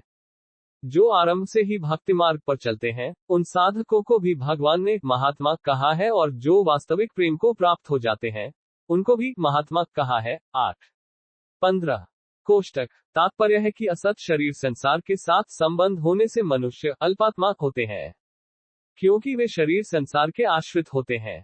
अपने स्वरूप में स्थित होने पर वे आत्मा होते हैं, क्योंकि उनमें अनुरूप से अहम की गंध रहने की संभावना होती है।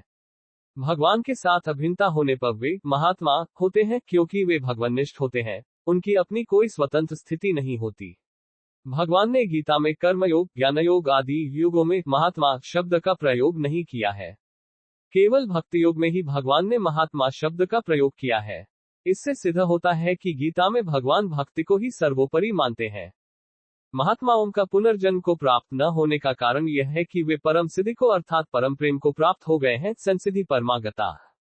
जैसे लोभी व्यक्ति को जितना धन मिलता है उतना ही उसको थोड़ा मालूम देता है और उसकी धन की भूख उत्तरोत्तर बढ़ती रहती है, ऐसे ही अपने अंशी भगवान को पहचान लेने पर भक्त में प्रेम की भूख बढ़ती रहती है, उसको प्रतिक्षण वर्धमान असीम अगाध अनंत प्रेम की प्राप्ति हो जाती है। ये प्रेम भक्ति की अंतिम सिद्धि है। इसके समान दूसरी कोई सिद्धि है ही नहीं। विशेष बात, गीता का अध्ययन करने से ऐसा असर पड़ता है कि भगवान ने गीता में अपनी भक्ति की बहुत विशेषता से महिमा गाई है। भगवान ने भक्त को संपूर्ण योगियों में युक्ततम कहा है, गीता 6:47, और अपने आप को भक्त के लिए सुलभ बताया है, 8:14। परंतु अपने आग्रह का त्याग करके कोई भी साधक केवल कर्मयोग, केवल ज्ञानयोग अथवा केवल भक्ति योग का अनुष्ठान करे तो अंत में वह एक ही तत्व को प्राप्त हो जाता है। इसका कारण यह है कि साधकों की दृष्टि में तो कर्मयोग, ज्ञानयोग और भक्ति योग ये 3 भेद हैं, पर साध्य तत्व एक ही है। साध्य तत्व में भिन्नता नहीं है, परंतु इसमें एक बात विचार करने की है कि जिस दर्शन में ईश्वर, भगवान, परमात्मा सर्वोपरि है, ऐसी मान्यता नहीं है। उस दर्शन के अनुसार चलने वाले असत से सर्वथा संबंध विच्छेद करके मुक्त तो हो जाते हैं, पर अपने अंशी की स्वीकृति के बिना उनको परम प्रेम की प्राप्ति नहीं होती, और परम प्रेम की प्राप्ति के बिना उनको प्रतिक्षण वर्धमान आनंद नहीं मिलता। उस प्रतिक्षण वर्धमान आनंद को, प्रेम को प्राप्त होना ही यहाँ परम सिद्धि को प्राप्त होना है। मूल श्लोक। अब्रह्मभुवनाल्लोकाः पुनरावर्तिनोऽर्जुन मामुपेत्य तु कौन्तेय पुनर्जन्म न विद्यते। 8:16। व्याख्या टिप्पणी पर 0467 श्लोक 2। अब्रह्मभुवनाल्लोकाः पुनरावर्तिनोऽर्जुन। हे अर्जुन, ब्रह्माजी के लोक को लेकर सभी लोग पुनरावर्ती हैं, अर्थात ब्रह्मलोक और उससे नीचे के जितने लोक हैं, उनमें रहने वाले सभी प्राणियों को उन लोकों के प्रापक पुण्य समाप्त हो जाने पर लौटकर आना ही पड़ता है। जितनी भी भोग भूमियां हैं, उन सब में ब्रह्मलोक को श्रेष्ठ बताया गया है। मात्र पृथ्वीमंडल का राजा हो और उसका धन धान्य से संपन्न राज्य हो, स्त्री पुरुष परिवार आदि सभी उसके अनुकूल हो, उसकी युवावस्था हो तथा शरीर निरोग हो, यह मृत्यु लोक का पूर्ण सुख माना गया है।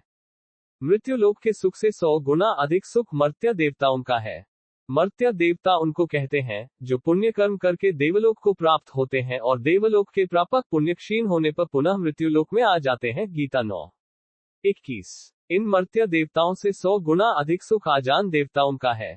आजान देवता वे कहलाते हैं जो कल्प के आदि में देवता बने हैं और कल्प के अंत तक देवता बने रहेंगे। इन आजान देवताओं से 100 गुना अधिक सुख इंद्र का माना गया है। इंद्र के सुख से 100 गुना अधिक सुख ब्रह्मलोक का माना गया है। इस ब्रह्मलोक के सुख से भी अनंत गुना अधिक सुख भगवत प्राप्त तत्वज्ञ जीवन मुक्त महापुरुष का माना गया है। तात्पर्य यह है कि पृथ्वी मंडल से लेकर ब्रह्मलोक तक का सुख सीमित, परिवर्तनशील और विनाशी है। परंतु भगवत प्राप्ति का सुख अनंत है, अपार है, अगाध है। ये सुख कभी नष्ट नहीं होता। अनंत ब्रह्मा और अनंत ब्रह्मांड समाप्त हो जाए तो भी ये परमात्म प्राप्ति का सुख कभी नष्ट नहीं होता, सदा बना रहता है। पुनरावर्तिनः का एक भाव ये भी है कि ये प्राणी साक्षात परमात्मा के अंश होने के कारण नित्य है। अतः ये जब तक नित्य तत्व परमात्मा को प्राप्त नहीं कर लेते, तब तक कितने ही ऊंचे लोकों में जाने पर भी इनको वहां से पीछे लौटना ही पड़ता है। अतः ब्रह्मलोक आदि ऊंचे लोकों में जाने वाले भी पुनर्जन्म को प्राप्त होते हैं। यहाँ एक शंका होती है कि संतों, भक्तों, जीवन मुक्तों और कारक पुरुषों के दर्शन मात्र से जीव का कल्याण हो जाता है और ब्रह्मा जी स्वयं कारक पुरुष है तथा भगवान के भक्त भी हैं। ब्रह्मलोक में जाने वाले ब्रह्मा जी के दर्शन करते ही हैं, फिर उनकी मुक्ति क्यों नहीं होती? वे लौटकर क्यों आते हैं? इसका समाधान यह है कि संत, भक्त आदि के दर्शन, संभाषण, चिंतन आदि का महात्म्य इस मृत्युलोक के मनुष्यों के लिए ही है। कारण कि यह मनुष्य शरीर केवल भगवत प्राप्ति के लिए ही मिला है। अतः मनुष्य को भगवत प्राप्ति का कोई भी और किंचन मात्र भी मुक्ति का उपाय मिल जाता है तो वे मुक्त हो जाते हैं। ऐसा मुक्ति का अधिकार अन्य लोकों में नहीं है, इसलिए वे मुक्त नहीं होते। हाँ, उन लोकों में रहने वालों में किसी की मुक्त होने के लिए तीव्र लालसा हो जाती है तो वह भी मुक्त हो जाता है। ऐसे ही पशु पक्षियों में भी भक्त हुए हैं, पर ये दोनों ही अपवाद रूप से हैं, अधिकारी रूप से नहीं। अगर वहां के लोग भी अधिकारी माने जाएं तो नरकों में जाने वाले सभी की मुक्ति हो जानी चाहिए, क्योंकि उन सभी प्राणियों को परम भागवत कारक पुरुष यमराज के दर्शन होते ही हैं। पर ऐसा शास्त्रों में न देखा और न सुना ही जाता है। इससे सिद्ध होता है कि उन लोकों में रहने वाले प्राणियों का भक्त आदि के दर्शन से कल्याण नहीं होता। विशेष बात, ये जीव साक्षात परमात्मा का अंश है, ममैवांश, और जहां जाने के बाद फिर लौटकर नहीं आना पड़ता, वह परमात्मा का धाम है। यद्गत्वा न निवर्तन्ते तद्धाम परमं मम। जैसे कोई अपने घर पर जाता है, ऐसे ही परमात्मा का अंश होने से इस जीव को वही जाना चाहिए। फिर भी यह जीव मरने के बाद लौटकर क्यों आता है? जैसे कोई मनुष्य सत्संग आदि में जाता है और समय पूरा होने पर वहां से चल देता है, परंतु चलते समय उसकी कोई वस्तु भूल से वहां रह जाए तो उसको लेने के लिए उसे फिर लौटकर वहां आना पड़ता है। ऐसे ही इस जीव ने घर, परिवार, जमीन, धन आदि जिन चीजों में ममता कर ली है, अपनापन कर लिया है, उस ममता अपनापन के कारण इस जीव को मरने के बाद फिर लौटकर आना पड़ता है। कारण कि जिस शरीर में रहते हुए संसार में ममता आसक्ति की थी, वह शरीर तो रहता नहीं, न चाहते हुए भी छूट जाता है, परंतु उस ममता वासना के कारण दूसरा शरीर धारण करके यहाँ आना पड़ता है। वह मनुष्य बनकर भी आ सकता है और पशु पक्षी आदि बनकर भी आ सकता है। उसको लौटकर आना पड़ता है, ये बात निश्चित है। भगवान ने कहा है कि ऊंच नीच योनियों में जन्म होने का कारण गुणों का संग ही है। कारण गुणंगोस्य सत्सद योनिजिन्मसु, अर्थात जो संसार में ममता, आसक्ति, कामना करेगा, उसको लौटकर संसार में आना ही पड़ेगा। मामोपेत्य तू कौन्तेय पुनर्जन्म न विद्यते। ब्रह्मलोक तक जाने वाले सभी को पुनर्जन्म लेना पड़ता है, परंतु हे कौन्तेय, समग्र रूप से मेरी प्राप्ति होने पर पुनर्जन्म नहीं होता, अर्थात मेरे को प्राप्त होने पर फिर संसार में जन्म मरण के चक्कर में नहीं आना पड़ता। कारण कि मैं कालातीत हूँ, अतः मेरे को प्राप्त होने पर वे भी कालातीत हो जाते हैं। यहाँ मामोपेत्य का अर्थ है कि मेरे दर्शन हो जाए, मेरे स्वरूप का बोध हो जाए और मेरे में प्रवेश हो जाए। गीता 11:54। मेरे को प्राप्त होने पर पुनर्जन्म क्यों नहीं होता, अर्थात जीव लौटकर संसार में क्यों नहीं आता? क्योंकि जीव मेरा अंश है और मेरा परमधाम ही इसका वास्तविक घर है। ब्रह्मलोक आदि लोक इसका घर नहीं है, इसलिए इसको वहां से लौटना पड़ता है। जैसे रेलगाड़ी का जहां तक का टिकट होता है, वहां तक ही मनुष्य उसमें बैठ सकता है, उसके बाद उसे उतरना ही पड़ता है। परंतु वह अगर अपने घर में बैठा हो तो उसे उतरना नहीं पड़ता। ऐसे ही जो देवताओं के लोक में गया है, वह मानो रेलगाड़ी में बैठा हुआ है, इसलिए उसको एक दिन नीचे उतरना ही पड़ेगा। परंतु जो मेरे को प्राप्त हो गया है, वह अपने घर में बैठा हुआ है, इसलिए उसको कभी उतरना नहीं पड़ेगा। तात्पर्य यह है कि भगवान को प्राप्त किए बिना ऊंचे से ऊंचे लोकों में जाने पर भी कल्याण नहीं होता। अतः साधक को ऊंचे लोकों के भोगों की किंचन मात्र भी इच्छा नहीं करनी चाहिए।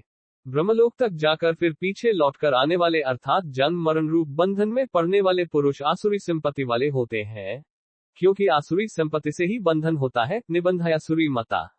इसलिए ब्रह्मलोक तक बंधन ही बंधन है। परंतु मेरे शरण होने वाले, मुझे प्राप्त होने वाले पुरुष दैवी संपत्ति वाले होते हैं। उनका फिर जन्म मरण नहीं होता, क्योंकि दैवी संपत्ति से मोक्ष होता है। दैवी संपद विमोक्षाय, गीता 16:5। विशेष बात, ब्रह्मलोक में जाने वाले पुरुष दो तरह के होते हैं। एक तो जो ब्रह्मलोक के सुख का उद्देश्य रखकर यहाँ बड़े बड़े पुण्य कर्म करते हैं तथा उसके फलस्वरूप ब्रह्मलोक का सुख भोगने के लिए ब्रह्मलोक में जाते हैं, और दूसरे जो परमात्मा प्राप्ति के लिए ही तत्परता पूर्वक साधन में लगे हुए हैं, परंतु प्राणों के रहते रहते परमात्मा प्राप्ति हुई नहीं और अंतकाल में भी किसी कारण विशेष से साधन से विचलित हो गए, तो वे ब्रह्मलोक में जाते हैं और वहां रहकर महाप्रलय में ब्रह्मा जी के साथ ही मुक्त हो जाते हैं। इन साधकों का ब्रह्मलोक के सुखभोग का उद्देश्य नहीं होता, किंतु अंतकाल में साधन से विमुख होने से तथा अंतःकरण में सुखभोग की किंचन मात्र इच्छा रहने से ही उनको ब्रह्मलोक में जाना पड़ता है। इस प्रकार ब्रह्मलोक का सुख भोग कर ब्रह्मा जी के साथ मुक्त होने को क्रम मुक्ति कहते हैं। परंतु जिन साधकों को यही बोध हो जाता है वे यहाँ ही मुक्त हो जाते हैं। इसको सद्यो मुक्ति कहते हैं। इसी अध्याय के दूसरे श्लोक में अर्जुन का प्रश्न था कि अंतकाल में आप कैसे जानने में आते हैं। इसका उत्तर भगवान ने 5वें श्लोक में दिया। फिर 6ठे श्लोक में अंतकालीन गति का सामान्य नियम बताया और 7वें श्लोक में अर्जुन को सब समय में स्मरण करने की आज्ञा दी। इस 7वें श्लोक से 14वें श्लोक का संबंध है। बीच में सगुण निराकार और निर्गुण निराकार की बात प्रसंग से आ गई है। 8वें से 16वें श्लोक तक के 9 श्लोकों से ये सिद्ध होता है कि भगवान श्री कृष्ण ही सर्वोपरि पूर्ण परमात्मा है। वे ही समग्र परमात्मा है। उनके अंतर्गत ही सगुण निराकार और निर्गुण निराकार आ जाते हैं। अतः इनका प्रेम प्राप्त करना ही मनुष्य का परम पुरुषार्थ है। संबंध ब्रह्मलोक में जाने वाले भी पीछे लौटकर आते हैं, इसका कारण आगे के श्लोक में बताते हैं। मूल श्लोक सहस्रयुग पर्यंतम यद ब्रह्मणो विदो रात्रि युग सहस्रांता तेहोरात्र विदो जना। 8 श्लोक 17। व्याख्या सहस्रयुग पर्यंतम श्लोक तेहोरात्र विदो जना। सत्य, त्रेता, द्वापर और कलि मृत्युलोक के इन 4 युगों को एक चतुर्युगी कहते हैं। ऐसी 1000 चतुर्युगी बीतने पर ब्रह्मा जी का एक दिन होता है और 1000 चतुर्युगी बीतने पर ब्रह्मा जी की एक रात होती है। टिप्पणी पर 0470। दिन रात की इसी गणना के अनुसार 100 वर्षों की ब्रह्मा जी की आयु होती है। ब्रह्मा जी की आयु के 100 वर्ष बीतने पर ब्रह्मा जी परमात्मा में लीन हो जाते हैं और उनका ब्रह्मलोक भी प्रकृति में लीन हो जाता है तथा प्रकृति परमात्मा में लीन हो जाती है। कितनी ही बड़ी आयु क्यों न हो, वह भी काल की अवधि वाली ही है। ऊंचे से ऊंचे कहे जाने वाले जो भोग हैं, वे भी संयोगजन्य होने से दुखों के ही कारण हैं। ये है संस्पर्शजा भोगा दुखों ने अपते, गीता 5:22। और काल की अवधि वाले हैं। केवल भगवान ही कालातीत है। इस प्रकार काल के तत्व को जानने वाले मनुष्य ब्रह्मलोक के दिव्य भोगों को किंचन मात्र भी महत्व नहीं देते। संबंध ब्रह्मा जी के दिन और रात को लेकर जो सर्ग और प्रलय होते हैं, उसका वर्णन अब आगे के 2 श्लोकों में करते हैं। मूल श्लोक अव्यक्ताद् व्यक्तयः सर्वाः प्रभवन्त्यः राग्मे रात्रियाग में प्रलीयन्ते तत्रैवाव्यक्त संज्ञके। 8 श्लोक 18। व्याख्या अव्यक्ताद् व्यक्तयः श्लोकः तत्रैवाव्यक्त संज्ञके। मात्र प्राणियों के जितने शरीर हैं, उनको यहाँ व्यक्तयः और 14वें अध्याय के 4थे श्लोक में मूर्तयः कहा गया है।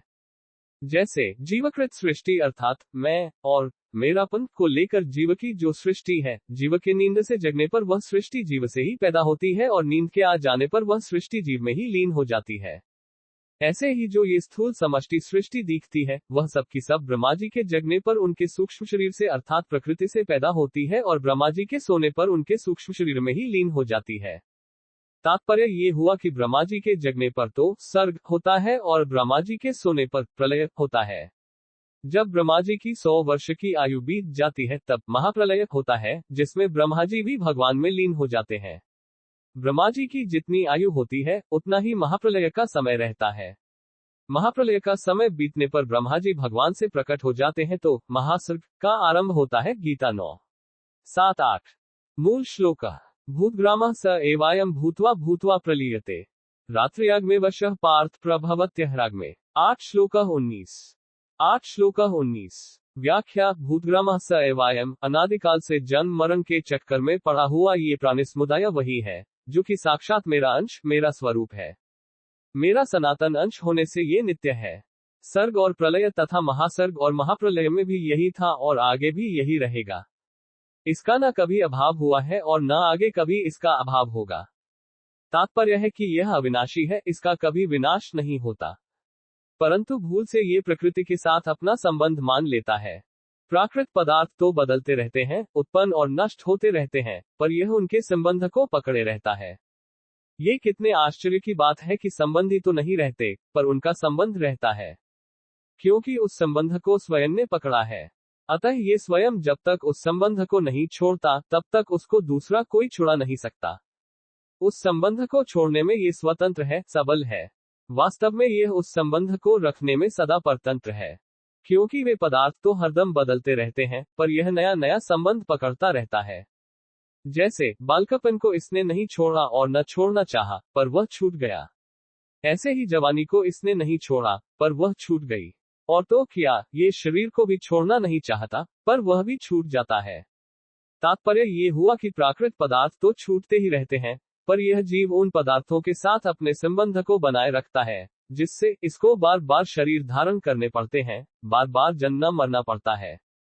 जब तक यह उस माने हुए संबंध को नहीं छोड़ेगा, तब तक ये जन्म मरण की परंपरा चलती ही रहेगी, कभी मिटेगी नहीं।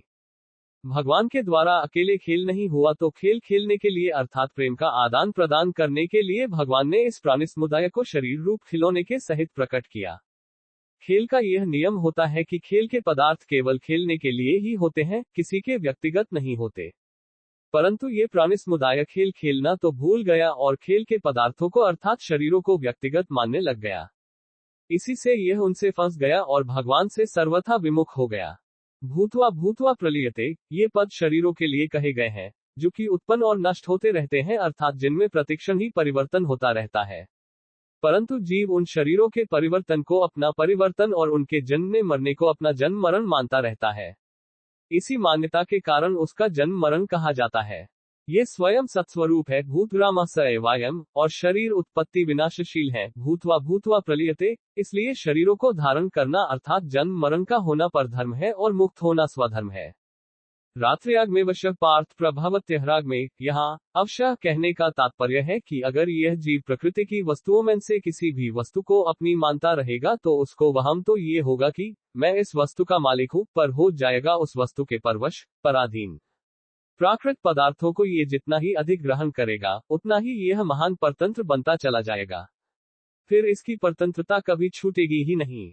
ब्रह्माजी के जगने और सोने पर अर्थात सर्ग और प्रलय के होने पर 8-18, ब्रह्माजी के प्रकट और लीन होने पर अर्थात महासर्ग और महाप्रलय के होने पर 9-7-8 तथा वर्तमान में प्रकृति के परवश होकर कर्म करते रहने पर 3-5 भी यह जीव जन्मना और मरना तथा कर्म करना और उसका फल भोगना इस आफत से कभी छूटेगा ही नहीं। इससे सिद्ध हुआ कि जब तक परमात्मा की प्राप्ति नहीं होती, बोध नहीं होता और यह प्रकृति के संबंध को नहीं छोड़ता, तब तक परतंत्र होने के कारण ये दुखरूप जन्म मरण के चक्कर से छूट नहीं सकता। परंतु जब इसकी प्रकृति और प्रकृतिजन्य पदार्थों की परवशता मिट जाती है, अर्थात इसको प्रकृति के संबंध से सर्वथा रहित अपने शुद्ध स्वरूप का बोध हो जाता है, तो फिर यह महासर्ग में भी उत्पन्न नहीं होता और महाप्रलय में भी व्यथित नहीं होता। सर्गेपि नोपजायन्ते प्रलये न व्यथन्ति च, गीता 14:2। मूल में परवशता प्रकृतिजन्य पदार्थों को महत्व देने, उनको स्वीकार करने में ही है।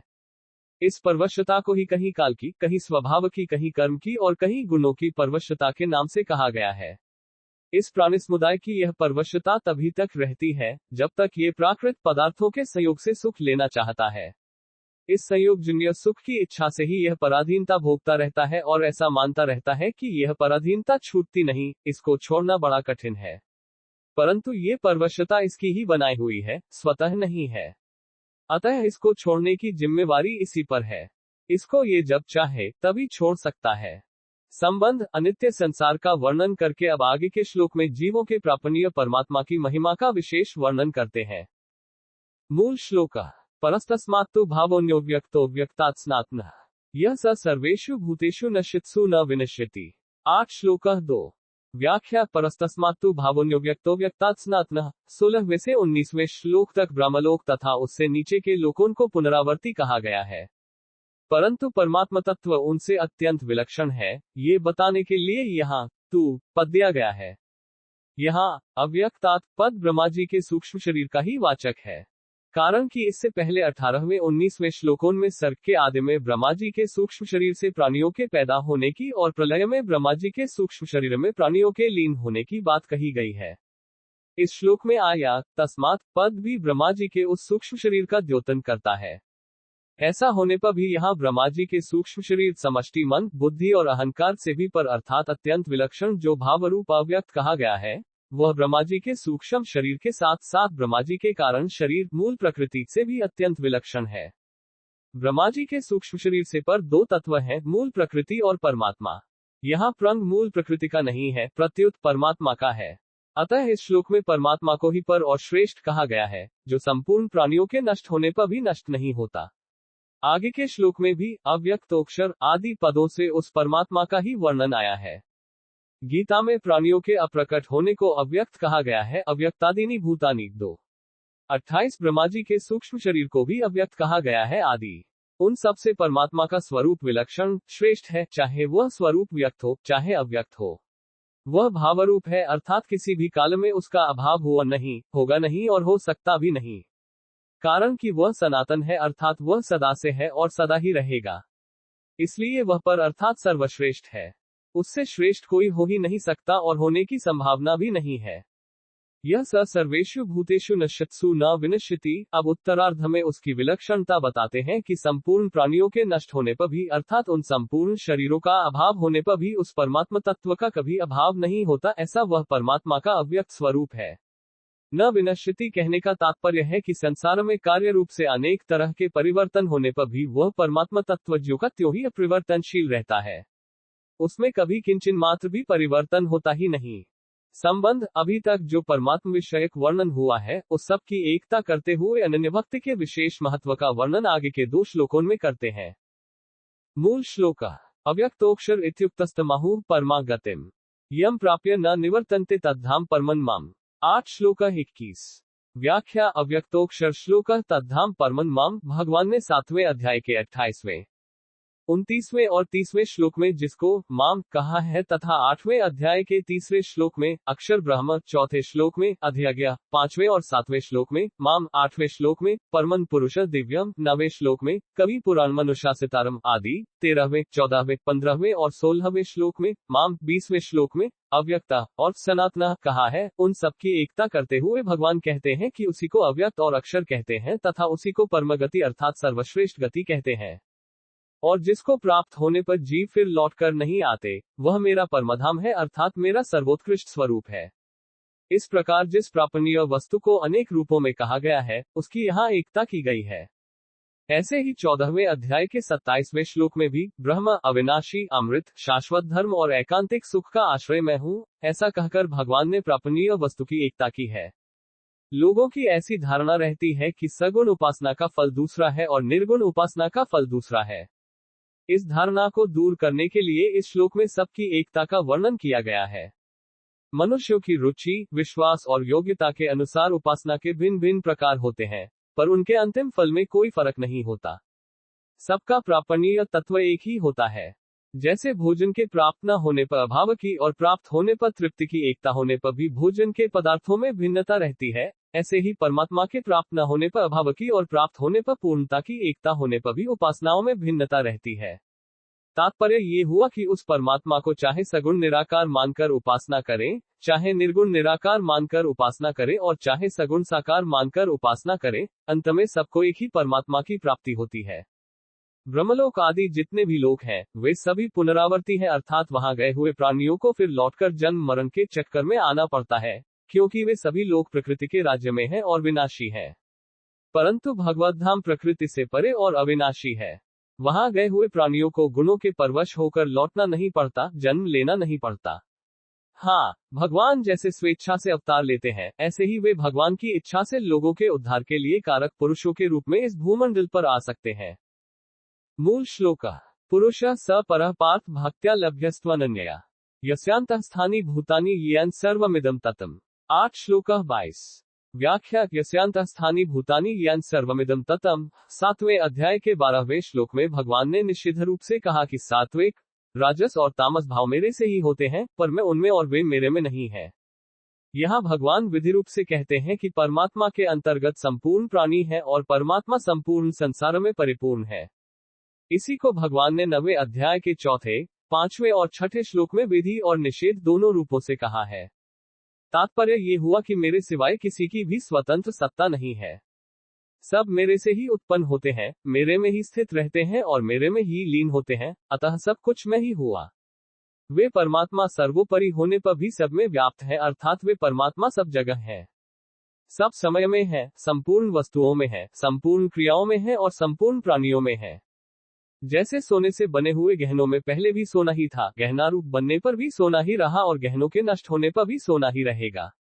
परंतु सोने से बने गहनों के नाम, रूप, आकृति, उपयोग, तौल, मूल्य आदि पर दृष्टि रहने से सोने की तरफ दृष्टि नहीं जाती। ऐसे ही संसार के पहले भी परमात्मा थे, संसार रूप से भी परमात्मा ही है और संसार का अंत होने पर भी परमात्मा ही रहेंगे। परंतु संसार को पंच भौतिक, ऊंच नीच, बड़ा छोटा, अनुकूल प्रतिकूल आदि मान लेने से परमात्मा की तरफ दृष्टि नहीं जाती। पुरुष स परः पार्थ भक्त्या लभ्यस्त्वनन्यया, पूर्व श्लोक में जिसको अव्यक्त, अक्षर, परमगति आदि नामों से कहा गया है, उसी को यहाँ पुरुष स परः कहा गया है। ऐसा वह परम पुरुष परमात्मा अनन्य भक्ति से प्राप्त होता है। परमात्मा के सिवाय प्रकृति का यावन मात्र कार्य अन्य कहा जाता है। जो उस अन्य की स्वतंत्र सत्ता मानकर उसको आदर देता है, महत्व देता है, उसकी अनन्य भक्ति नहीं है। इससे परमात्मा की प्राप्ति में देरी लगती है।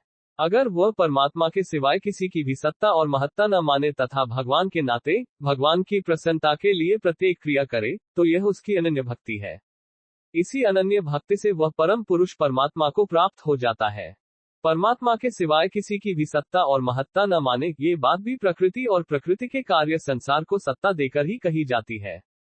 कारण कि मनुष्य के हृदय में एक परमात्मा है और एक संसार है, ये बात जची हुई है। वास्तव में तो सब देश, काल, वस्तु, व्यक्ति, घटना आदि के रूप में एक परमात्मा तत्व ही है। जैसे बर्फ, ओला, बादल, बूंदे, कोहरा, ओस, नदी, तालाब, समुद्र आदि के रूप में एक जल ही है, ऐसे ही स्थूल, सूक्ष्म और कारण रूप से जो कुछ संसार दिखता है, वह सब केवल परमात्मा तत्व ही है। भक्त की मान्यता में एक परमात्मा के सिवाय अन्य कुछ रहता ही नहीं, इसलिए उसकी खाना पीना, उठना बैठना, सोना जागना आदि सभी क्रियाएं केवल उस परमात्मा की पूजा के रूप में ही होती हैं। गीता 18:46। विशेष बात, आप अंतकाल में कैसे जानने में आते हैं? 8:2 यह अर्जुन का प्रश्न बड़ा ही भावपूर्ण मालूम देता है। कारण कि भगवान को सामने देखते हुए भी अर्जुन में भगवान की विलक्षणता को जानने की उत्कंठा पैदा हो गई। उत्तर में भगवान ने अंतकाल में अपने चिंतन की और सामान्य कानून की बात बताकर अर्जुन को सब समय में भगवत चिंतन करने की आज्ञा दी। उसके बाद 8वें श्लोक से 16वें श्लोक तक सगुण निराकार, निर्गुण निराकार और सगुण साकार की प्राप्ति के लिए क्रमशः 3-3 श्लोक कहे। उनमें भी सगुण निराकार और निर्गुण निराकार की प्राप्ति में कठिनता बताए और सगुण साकार की उपासना में भगवान का आश्रय लेकर उनका चिंतन करने की बात होने से सगुण साकार की प्राप्ति में बहुत सुगमता बताए। 16वें श्लोक के बाद सगुण साकार स्वरूप की विशेष महिमा बताने के लिए भगवान ने 6 श्लोक कहे। उनमें भी पहले के 3 श्लोकों में ब्रह्मा जी की और उनके ब्रह्मलोक की अवधि बताए और आगे के 3 श्लोकों में ब्रह्मा जी और उनके ब्रह्मलोक से अपनी और अपने लोकों की विलक्षणता बताए। तात्पर्य है कि ब्रह्मा जी के सूक्ष्म शरीर से भी मेरा स्वरूप विलक्षण है। उपासना उनकी जितनी गतियां हैं, वे सब मेरे स्वरूप के अंतर्गत आ जाती हैं। ऐसा वह मेरा सर्वोपरि स्वरूप केवल मेरे परायण होने से अर्थात अनन्य भक्ति से प्राप्त हो जाता है। मेरा स्वरूप प्राप्त होने पर फिर साधक की न तो अन्य स्वरूपों की तरफ वृत्ति जाती है और न उनकी आवश्यकता ही रहती है। उसकी वृत्ति केवल मेरे स्वरूप की तरफ ही रहती है। इस प्रकार ब्रह्मा जी के लोक से मेरा लोक विलक्षण है, ब्रह्मा जी के स्वरूप से मेरा स्वरूप विलक्षण है और ब्रह्मलोक की गति से मेरे लोक धाम की गति विलक्षण है। तात्पर्य है कि सब प्राणियों का अंतिम ध्येय मैं ही हूं और सब मेरे ही अंतर्गत है। संबंध 16वें श्लोक में भगवान ने बताया कि ब्रह्मलोक तक को प्राप्त होने वाले लौटकर आते हैं और मेरे को प्राप्त होने वाले लौटकर नहीं आते। परंतु किस मार्ग से जाने वाले लौटकर नहीं आते और किस मार्ग से जाने वाले लौटकर आते हैं, ये बताना बाकी रह गया। अतः उन दोनों मार्गों का वर्णन करने के लिए भगवान आगे के श्लोक में उपक्रम करते हैं। मूल श्लोक यत्र काले त्वनावृत्तिमावृत्तिं चैव योगिनः प्रयाता यान्ति तम का वक्ष्यामि भर्तर्षभ। 8 श्लोक 23।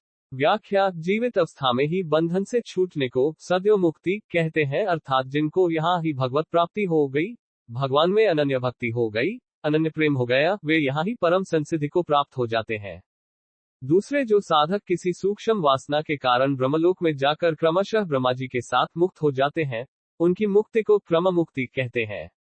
जो केवल सुख भोगने के लिए ब्रह्मलोक आदि लोकों में जाते हैं, वे फिर लौटकर आते हैं। इसको पुनरावृत्ति कहते हैं। सदैव मुक्ति का वर्णन तो 15वें श्लोक में हो गया, पर क्रम मुक्ति और पुनरावृत्ति का वर्णन करना बाकी रह गया।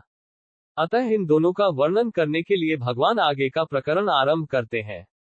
यत्र काले त्वनावृतिमावृतिन श्लोकः वक्ष्यामि भर्तर्षभ। पीछे छूटे हुए विषय का लक्ष्य कराने के लिए यहाँ तो अव्यय का प्रयोग किया गया है। ऊर्ध्वगति वालों को कालाभिमानी देवता जिस मार्ग से ले जाता है, उस मार्ग का वाचक यहाँ काल शब्द लेना चाहिए, क्योंकि आगे 26वें और 27वें श्लोक में इसी काल शब्द को मार्ग के पर्यायवाची गति और श्रुति शब्दों से कहा गया है। अनावृतिमावृतिम कहने का तात्पर्य है कि अनावृत ज्ञान वाले पुरुष ही अनावृत्ति में जाते हैं और आवृत ज्ञान वाले पुरुष ही आवृत्ति में जाते हैं। जो सांसारिक पदार्थों और भोगों से विमुख होकर परमात्मा के सम्मुख हो गए हैं, वे अनावृत ज्ञान वाले हैं, अर्थात उनका ज्ञान ढका हुआ नहीं है, प्रत्युत जागृत है। इसलिए वे अनावृत्ति के मार्ग में जाते हैं, जहां से फिर लौटना नहीं पड़ता। निष्काम भाव होने से उनके मार्ग में प्रकाश अर्थात विवेक की मुख्यता रहती है। सांसारिक पदार्थों और भोगों में आसक्ति, कामना और ममता रखने वाले जो पुरुष अपने स्वरूप से तथा परमात्मा से विमुख हो गए हैं, वे आवृत ज्ञान वाले हैं, अर्थात उनका ज्ञान ढका हुआ है। इसलिए वे आवृत्ति के मार्ग में जाते हैं, जहां से फिर लौटकर जन्म मरण के चक्र में आना पड़ता है। सकाम भाव होने से उनके मार्ग में अंधकार अर्थात अविवेक की मुख्यता रहती है। जिनका परमात्मा प्राप्ति का उद्देश्य है, पर भीतर में आंशिक वासना रहने से जो अंतकाल में विचलित न होकर पुण्यकारी लोकों भोग भूमियों को प्राप्त करके फिर वहां से लौटकर आते हैं, ऐसे योग भ्रष्टों को भी आवृत्ति वालों के मार्ग के अंतर्गत लेने के लिए यहाँ चैव पद आया है। यहाँ योगिनः पद निष्काम और सकौम दोनों पुरुषों के लिए आया है। संबंध अब उन दोनों में से पहले शुक्ल मार्ग का अर्थात लौटकर न आने वालों के मार्ग का वर्णन करते हैं।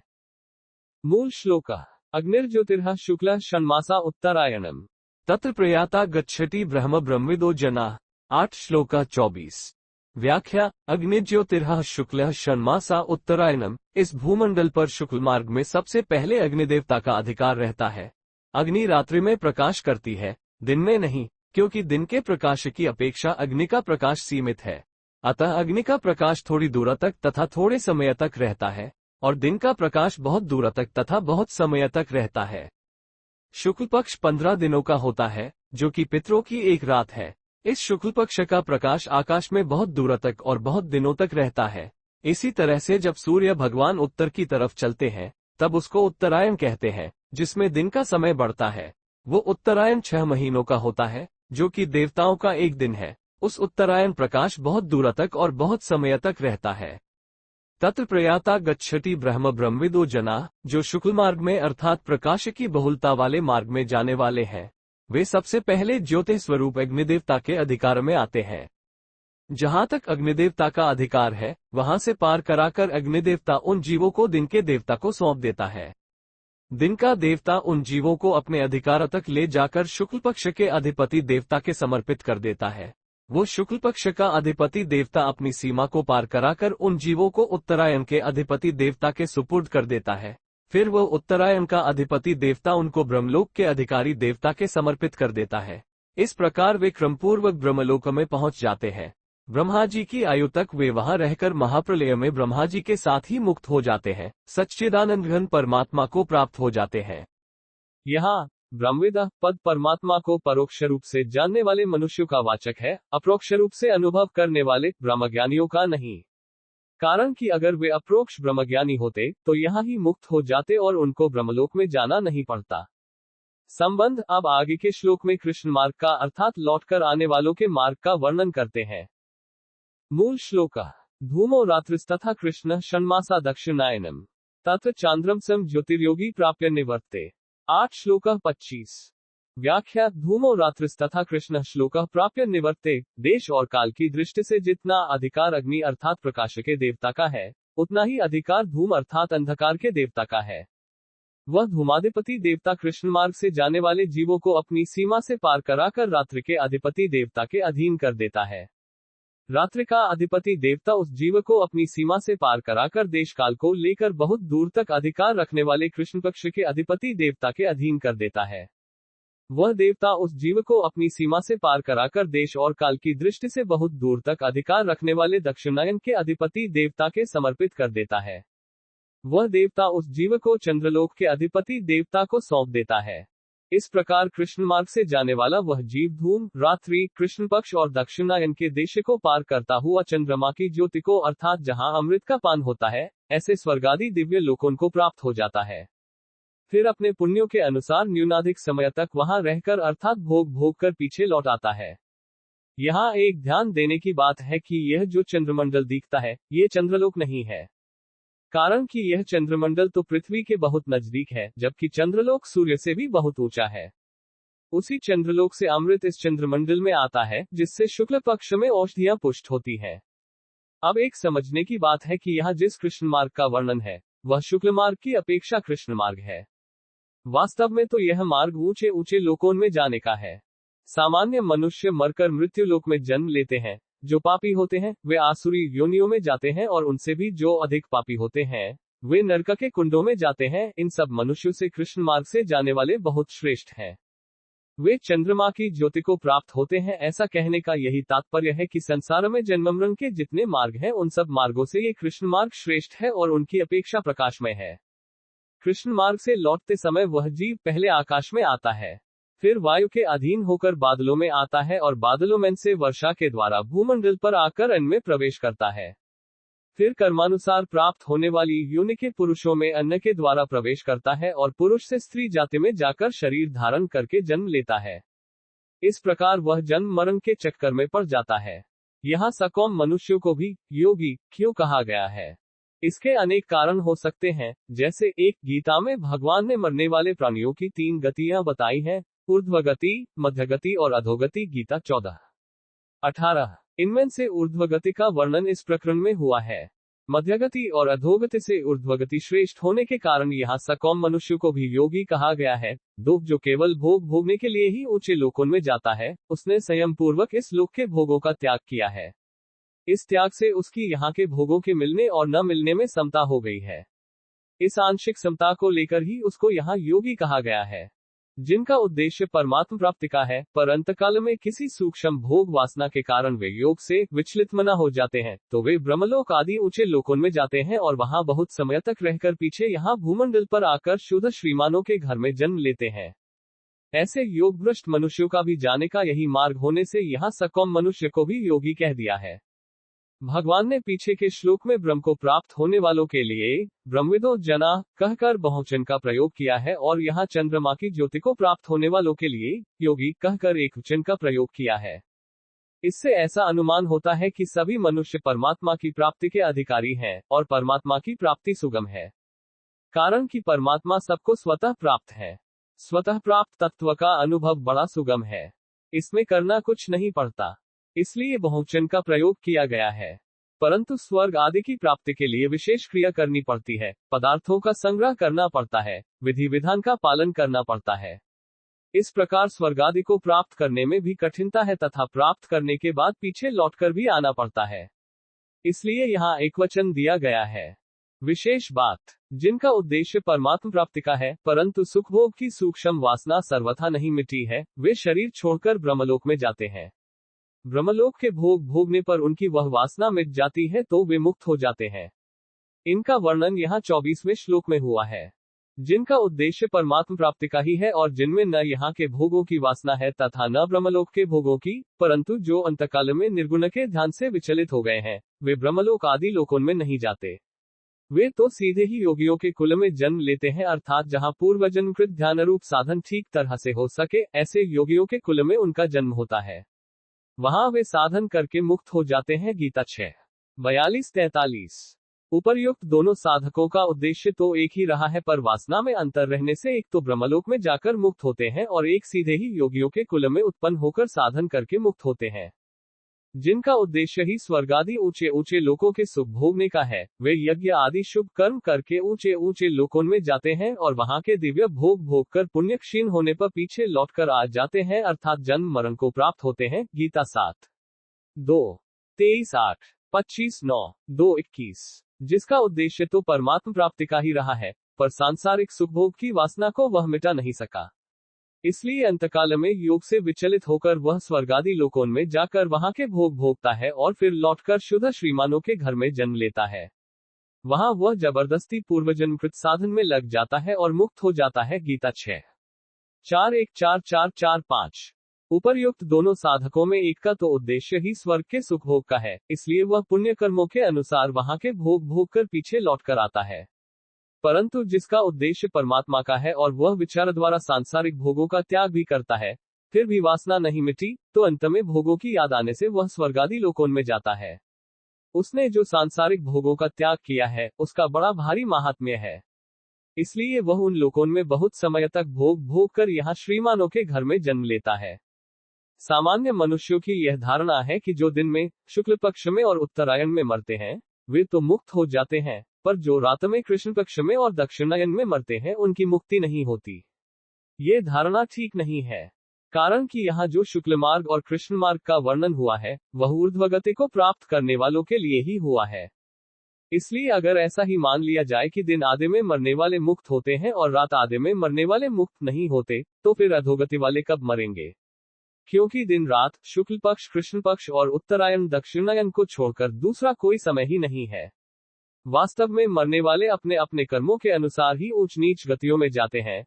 वे चाहे दिन में मरे, चाहे रात में, चाहे शुक्ल पक्ष में मरे, चाहे कृष्ण पक्ष में, चाहे उत्तरायण में मरे, चाहे दक्षिणायन में, इसका कोई नियम नहीं है। जो भगवत भक्त हैं, जो केवल भगवान के ही परायण हैं, जिनके मन में भगवत दर्शन की ही लालसा है, ऐसे भक्त दिन में या रात में, शुक्ल पक्ष में या कृष्ण पक्ष में, उत्तरायण में या दक्षिणायन में, जब कभी शरीर छोड़ते हैं, तो उनको लेने के लिए भगवान के पार्षद आते हैं। पार्षदों के साथ वे सीधे भगवत धाम में पहुंच जाते हैं। यहाँ एक शंका होती है कि जब मनुष्य अपने कर्मों के अनुसार ही गति पाता है, तो फिर भीष्म जी ने, जो तत्वज्ञ जीवन मुक्त महापुरुष थे, दक्षिणायन में शरीर न छोड़कर उत्तरायण की प्रतीक्षा क्यों की? इसका समाधान यह है कि भीष्म जी भगवत धाम नहीं गए थे। वे द्यो नामक वसु थे, जो शाप के कारण मृत्यु लोक में आए थे। अतः उन्हें देवलोक में जाना था। दक्षिणायन के समय देवलोक में रात रहती है और उसके दरवाजे बंद रहते हैं। अगर भीष्म जी दक्षिणायन के समय शरीर छोड़ते, तो उन्हें अपने लोक में प्रवेश करने के लिए बाहर प्रतीक्षा करनी पड़ती। वे इच्छा मृत्यु तो थे ही, अतः उन्होंने सोचा कि वहां प्रतीक्षा करने की अपेक्षा यही प्रतीक्षा करनी ठीक है, क्योंकि यहाँ तो भगवान श्री कृष्ण के दर्शन होते रहेंगे और सत्संग भी होता रहेगा, जिससे सभी का हित होगा। वहां अकेले पड़े रहकर क्या करेंगे? ऐसा सोचकर उन्होंने अपना शरीर दक्षिणायन में न छोड़कर उत्तरायण में ही छोड़ा। संबंध 23वें श्लोक से शुक्ल और कृष्ण गति का जो प्रकरण आरंभ किया था, उसका आगे के श्लोक में उपसंहार करते हैं। मूल श्लोक: शुक्ल कृष्णे गति हेते जगता शाश्वते मते एकया यात्यनावृत्तिमन्यया वर्तते पुनः। 8 श्लोक 26। व्याख्या: शुक्ल कृष्णे गति हेते जगता शाश्वते मते। शुक्ल और कृष्ण, इन दोनों मार्गों का संबंध जगत के सभी चर अचर प्राणियों के साथ है। तात्पर्य है कि ऊर्ध्वगति के साथ मनुष्य का तो साक्षात संबंध है और चर अचर प्राणियों का परंपरा से संबंध है। कारण कि चर अचर प्राणी क्रम से अथवा भगवत कृपा से कभी न कभी मनुष्य जन्म में आते ही हैं और मनुष्य जन्म में किए हुए कर्मों के अनुसार ही ऊर्ध्वगति, मध्यगति और अधोगति होती है। अब वे ऊर्ध्वगति को प्राप्त करें अथवा न करें, पर उन सब का संबंध ऊर्ध्वगति अर्थात शुक्ल और कृष्ण गति के साथ है ही। जब तक मनुष्यों के भीतर असत वस्तुओं का आदर है, कामना है, तब तक वे कितनी ही ऊंची भोग भूमियों में क्यों न चले जाएं, पर असत वस्तु का महत्व रहने से उनकी कभी भी अधोगति हो सकती है। इसी तरह परमात्मा के अंश होने से उनकी कभी भी ऊर्ध्वगति हो सकती है। इसलिए साधक को हरदम सजग रहना चाहिए और अपने अंतःकरण में विनाशी वस्तुओं को महत्व नहीं देना चाहिए। तात्पर्य ये हुआ कि परमात्मा प्राप्ति के लिए किसी भी लोक में, योनि में कोई बाधा नहीं है। इसका कारण यह है कि परमात्मा के साथ किसी भी प्राणी का कभी संबंध विच्छेद होता ही नहीं।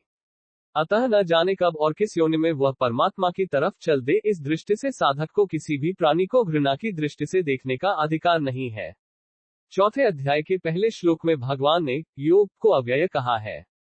जैसे योग अव्यय है, ऐसे ही ये शुक्ल और कृष्ण दोनों गतियां भी अव्यय, शाश्वत है, अर्थात ये दोनों गतियां निरंतर रहने वाली हैं, अनादिकाल से हैं और जगत के लिए अनंत काल तक चलती रहेंगी।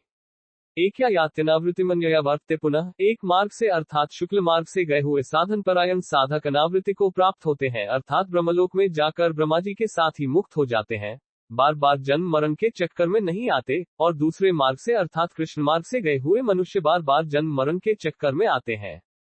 संबंध। अब भगवान दोनों मार्गों को जानने का महात्म्य बताने के लिए आगे का श्लोक कहते हैं।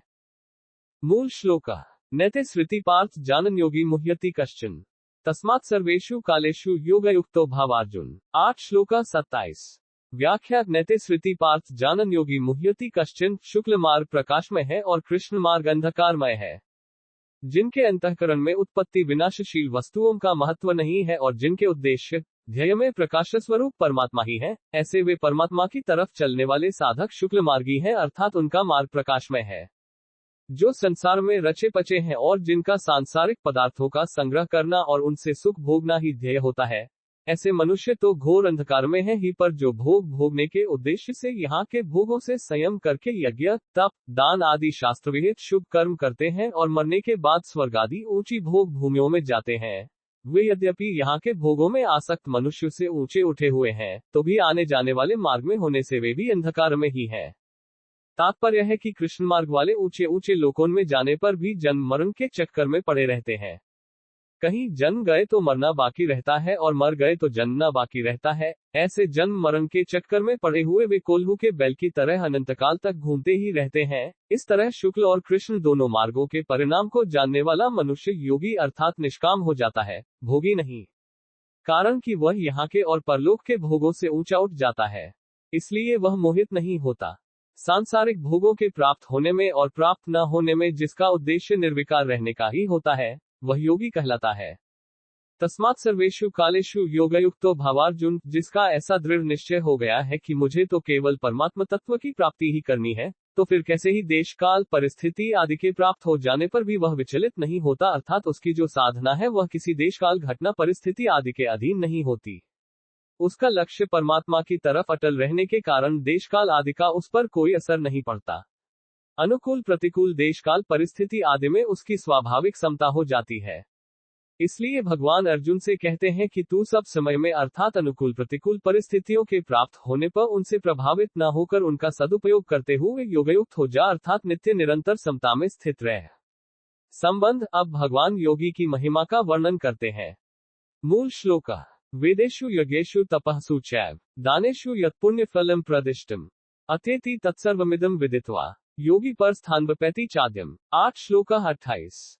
व्याख्या। वेदेषु यज्ञेषु तपःसु श्लोक स्थानवपैति चाद्यम। यज्ञ, दान, तप, तीर्थ, व्रत आदि जितने भी शास्त्रीय उत्तम से उत्तम कार्य हैं और उनका जो फल है वह विनाशी ही होता है। कारण कि जब उत्तम से उत्तम कार्य का भी आरंभ और समाप्ति होती है, तो फिर उस कार्य से उत्पन्न होने वाला फल अविनाशी कैसे हो सकता है।